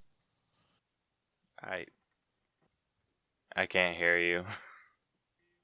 You can't? Son of a bitch. Microphone is off? Why is my microphone off? Why are you saying my microphone is off? Oh, I don't know why you saying my microphone is off. I didn't do nothing. I don't know why it's all. All right. Oh. All right. Sorry about that. I got it fixed. Okay. Yeah. No, I can hear you. I'm back. So yeah, I think what I said that was important was that I gave effects an 80. Okay. So that obviously will average out to a 75. Cool. Yeah. Next up, music. So this one is out of 10. Okay, this one's out of 10. All right. Yeah. And honestly, the music wasn't anything special, I feel. Yeah. Did his job. Yeah, like nothing really stood out to me. Yeah, I think with the music, they want to play music that sets the right tone. The romantic moments need that bit of kind of romantic orchestral music playing, and then some of the interior shots of the cabin needs a little Christmas music. I mean, I think they were fine. I don't think there was anything that was stand out. It wasn't like, it wasn't something, there wasn't any iconic sound that was created for this movie, like a Star Wars film or Jurassic Park or something, where it's like those bars of music are going to play and play and play. So, they're not breaking any ground with the film. I got to say, probably pretty average. I don't know, maybe a 7.5 from me. Yeah, and I was thinking like in the 5 range. Like, let me just see really quick, because I have like a reference for what the equivalent is for my thing. So out of 100, a 5 is like a 70. So okay, yeah, so you said 7.5, so yeah, 6. okay, Yeah, we'll do 6. Next up, we got costumes, and again, this is another thing that was on the average side. yeah. Is this a out of 10? This or one's out of 100 10 for costumes. Okay. All right, I'm gonna give them a little credit here. They didn't.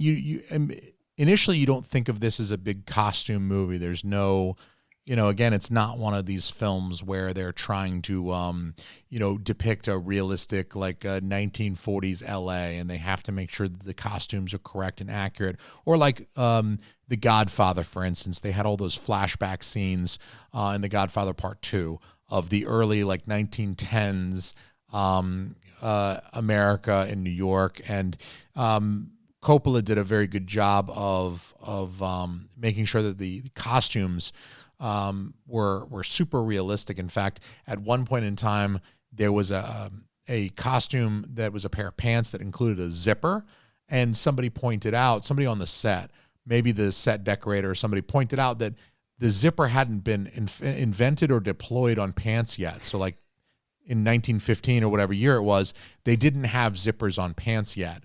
So he actually went and had not that you can see the zipper at any point or even the buttons, but he went and had the pants replaced and fixed so that they reflected accurately the costume of the day. So you don't get any of that in this movie. But there are a few kind of scenes that there's a little bit of comedy that involves the costuming, like when Trudy's mother on the phone at the beginning of the movie, they're having that exchange. It sort of sets up the tone of their relationship for the film. She's pressuring Trudy into wearing her Christmas dress, this pink dress that her mom got her, apparently. And so she wears it because she's pressured into it, and she's already wearing something else, but her mom pressures her into it, and she just looks silly. Like, it's a silly looking dress. It's kind of old. It's retro, but not in a cool way. And it's like a little tight on her, and you can tell she feels silly, and she fucked her hair up, so her hair just looks kind of ridiculous. And so, like, there is some costume and sort of makeup stuff going on that, while not being like super difficult or like over the top, it like works for what's happening. Like it facilitates the story that they're trying to tell and the characterization that they're trying to give for Trudy. And then there's the scene where Mario Lopez has to borrow the clothing from Trudy's dad. and it doesn't quite fit him, and it's pretty stupid. It's like the golf pants that are like plaid and they're kind of tight, and the shirt's a little short, and he really only gets away with it because he's like super fit and he's like he's in good shape, but you can tell it's like tight on him and it's not comfortable and it's not his style. It looks stupid on him, and that's kind of a point of like, that's funny too, right? We're kind of like laughing because he has to wear this stupid clothes. So like they did some work with the costumes. I'm gonna give him an 8.5 on costumes because I feel like they did a little bit of work with the costumes. Not a ton, not a costuming movie, but they did a few things for comedy that facilitated some of the character development and story. So it like fed into the movie overall in a very positive way. So I'm gonna give him an 8.5 there. Yeah, damn, you're making me feel like I'm being a hard ass on this movie. Yeah, being a hard ass, huh? So, I think there was a couple like standout outfits. So like definitely Melissa Jones, crazy hair and her dress, and Mario Lopez's golf outfit, which is weird because the dad seemed like he was bigger than Mario Lopez. So I feel like those clothes should have been at least a little baggy. Yeah, you'd think, especially in the waist, you know, like because he's got a little belly. Yeah, so that was kind of like for me, but I mean overall, I think they were fairly average outfits. So I'm gonna give it a 6. So we'll average that out to a 7. Hard ass, dude. What do they got to do to make you happy? No, like I love this movie. Like it was amazing. It's just like critically speaking, it was just like it's an okay movie. Yeah. It's hard for me to separate my inner critic with my inner fan, you know? Like if I like a movie, I tend to look at it a little bit more forgivingly. Like I realize all of the lovely qualities about it. So it's like, well, maybe they did that on purpose, you know? Like I always give them the benefit of the doubt. And that's why we included this last category, which is personal grade. So this is another out of 100, right? All right. Okay, cool. I'm going to go with a 93. I feel like I've already said a lot of good things about this movie as I was giving all of my other grades for the other areas. I noted that there were several reasons to love this movie. This is what I have to say to the people who don't love this movie. So this is for the people who don't love this movie. This is what I got to say to them. That's all I got to say to people that I can't think of any reason not to love this movie. I'm going to give it a 93. Again, I'm trying to grade it. I'm not trying to grade it against a movie like Goodfellas that I've already mentioned 3 times on this episode that could be the best film of all time. We don't compare Holiday and Handcuffs against Goodfellas. Yes, they're both motion pictures, but they're like completely different animals. It's apples and oranges.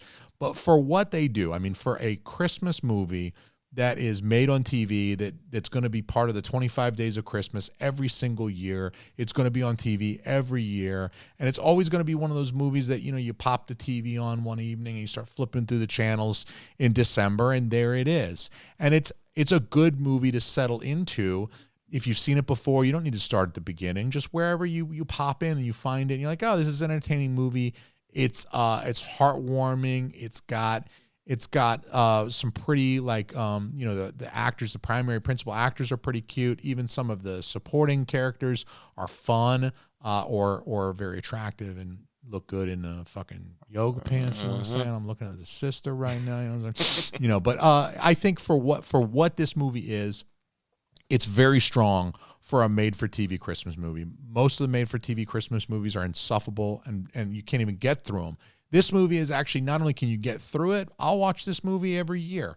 I just tweeted Freeform asking when we're going to get a Blu-ray steelbook of this movie. I literally just tweeted them to ask them what I have to do. I told them I'd do anything because they got a DVD out of this right now, but I got a thing. I don't buy DVDs anymore. I stopped doing that. So if they put out a Blu-ray steelbook of this film, trust me, I'll be the first in line to pick up a copy of this, and I'll proudly display it with the rest of my Blu-ray steelbooks. Because this is a good film, I think, for what it is. It's a good film. It doesn't stand up against $100 million Marvel movie, and it doesn't stand up against a classic like Goodfellas, but it doesn't have to. In terms of holiday movies, this is a great example of a holiday movie too. That, you know, a lot of holiday movies, it's like, this is a Christmas movie, and then they proceed to tell a story that if you were to grab the script, you could erase a couple of things and make it a July 4th movie or a Easter movie, because so much of the premise of the film doesn't have anything to do with Christmas. It just happens to be Christmas while the characters are doing all of the things that they're doing. But for this film, you would really have to go through a lot of work to erase the Christmas aspects and rewrite it so that it was a summer vacation she had to kidnap him for. And it really would kind of fuck up some key parts of the movie, like what you pointed out, the ice skating scene. That doesn't work if it's an Easter movie and it's set in the spring, in April. I mean, it doesn't work. It doesn't work if it's a July 4th movie. I mean, there's a lot of this film aesthetically and even in terms of the events that occur that only work if it's a Christmas movie.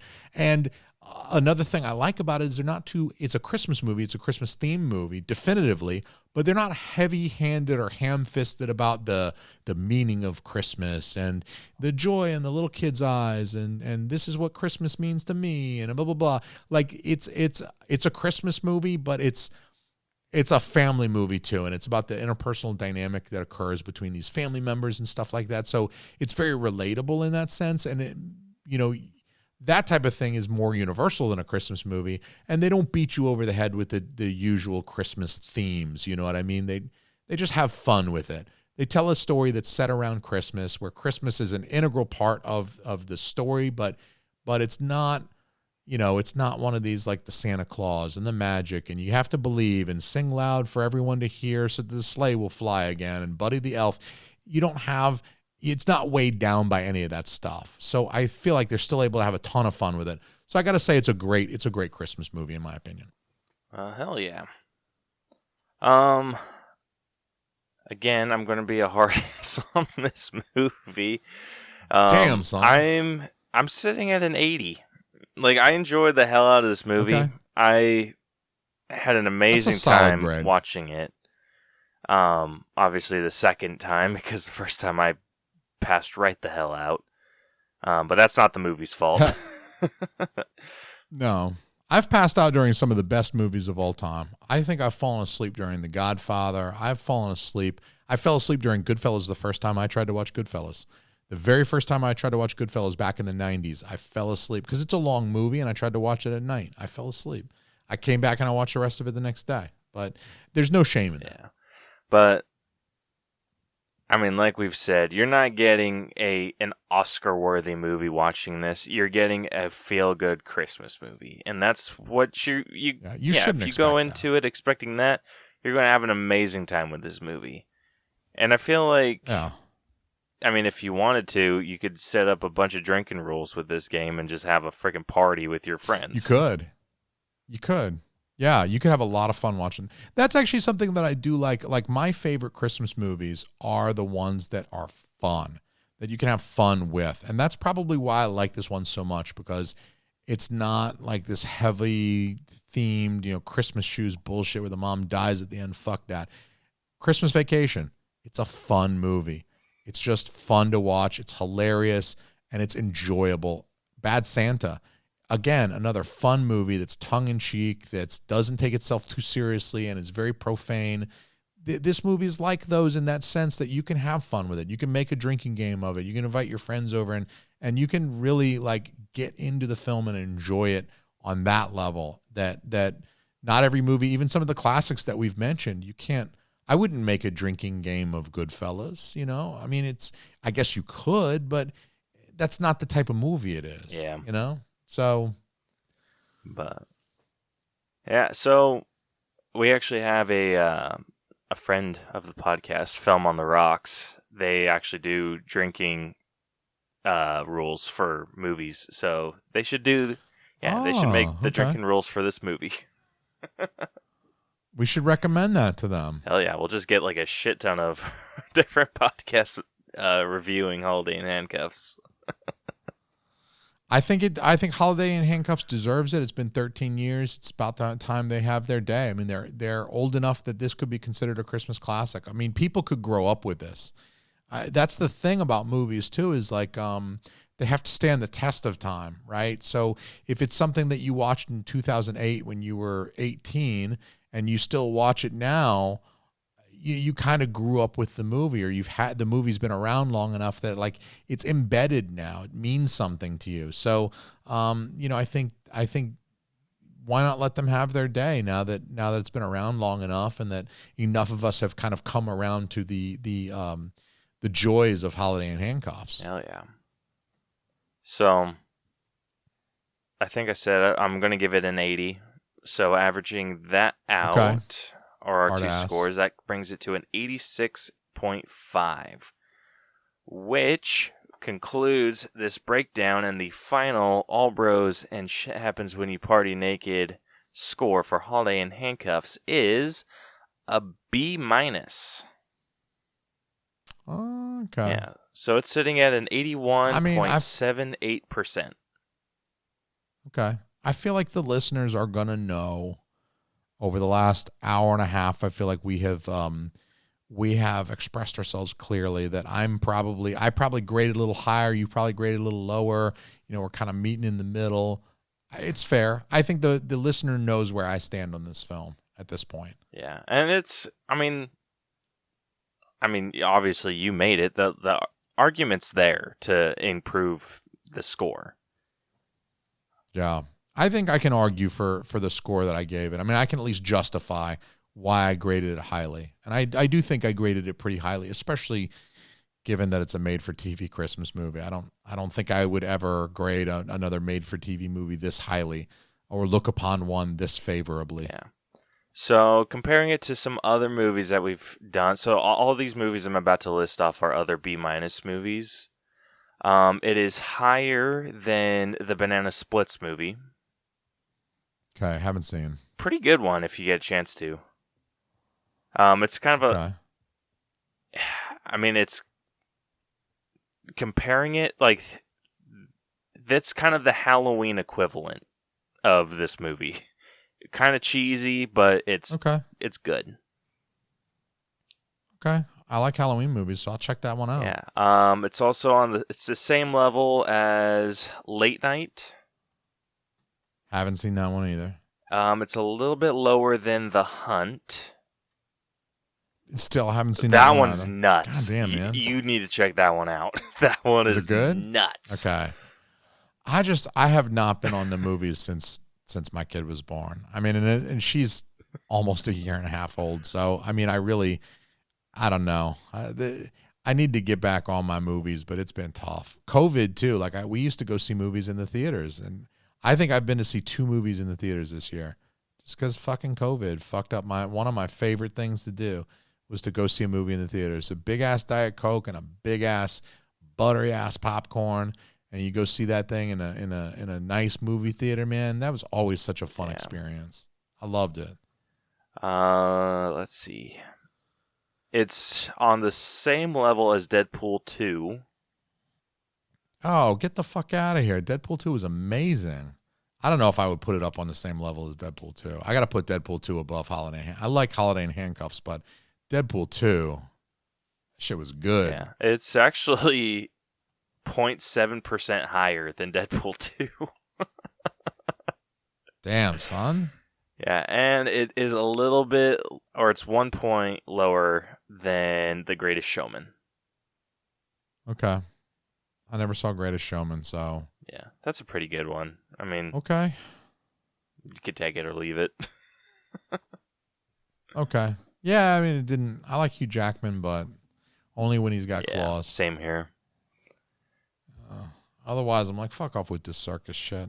Anyway, that concludes this week's breakdown. Jason, would you like to tell everyone where they can find your stuff and all that you do?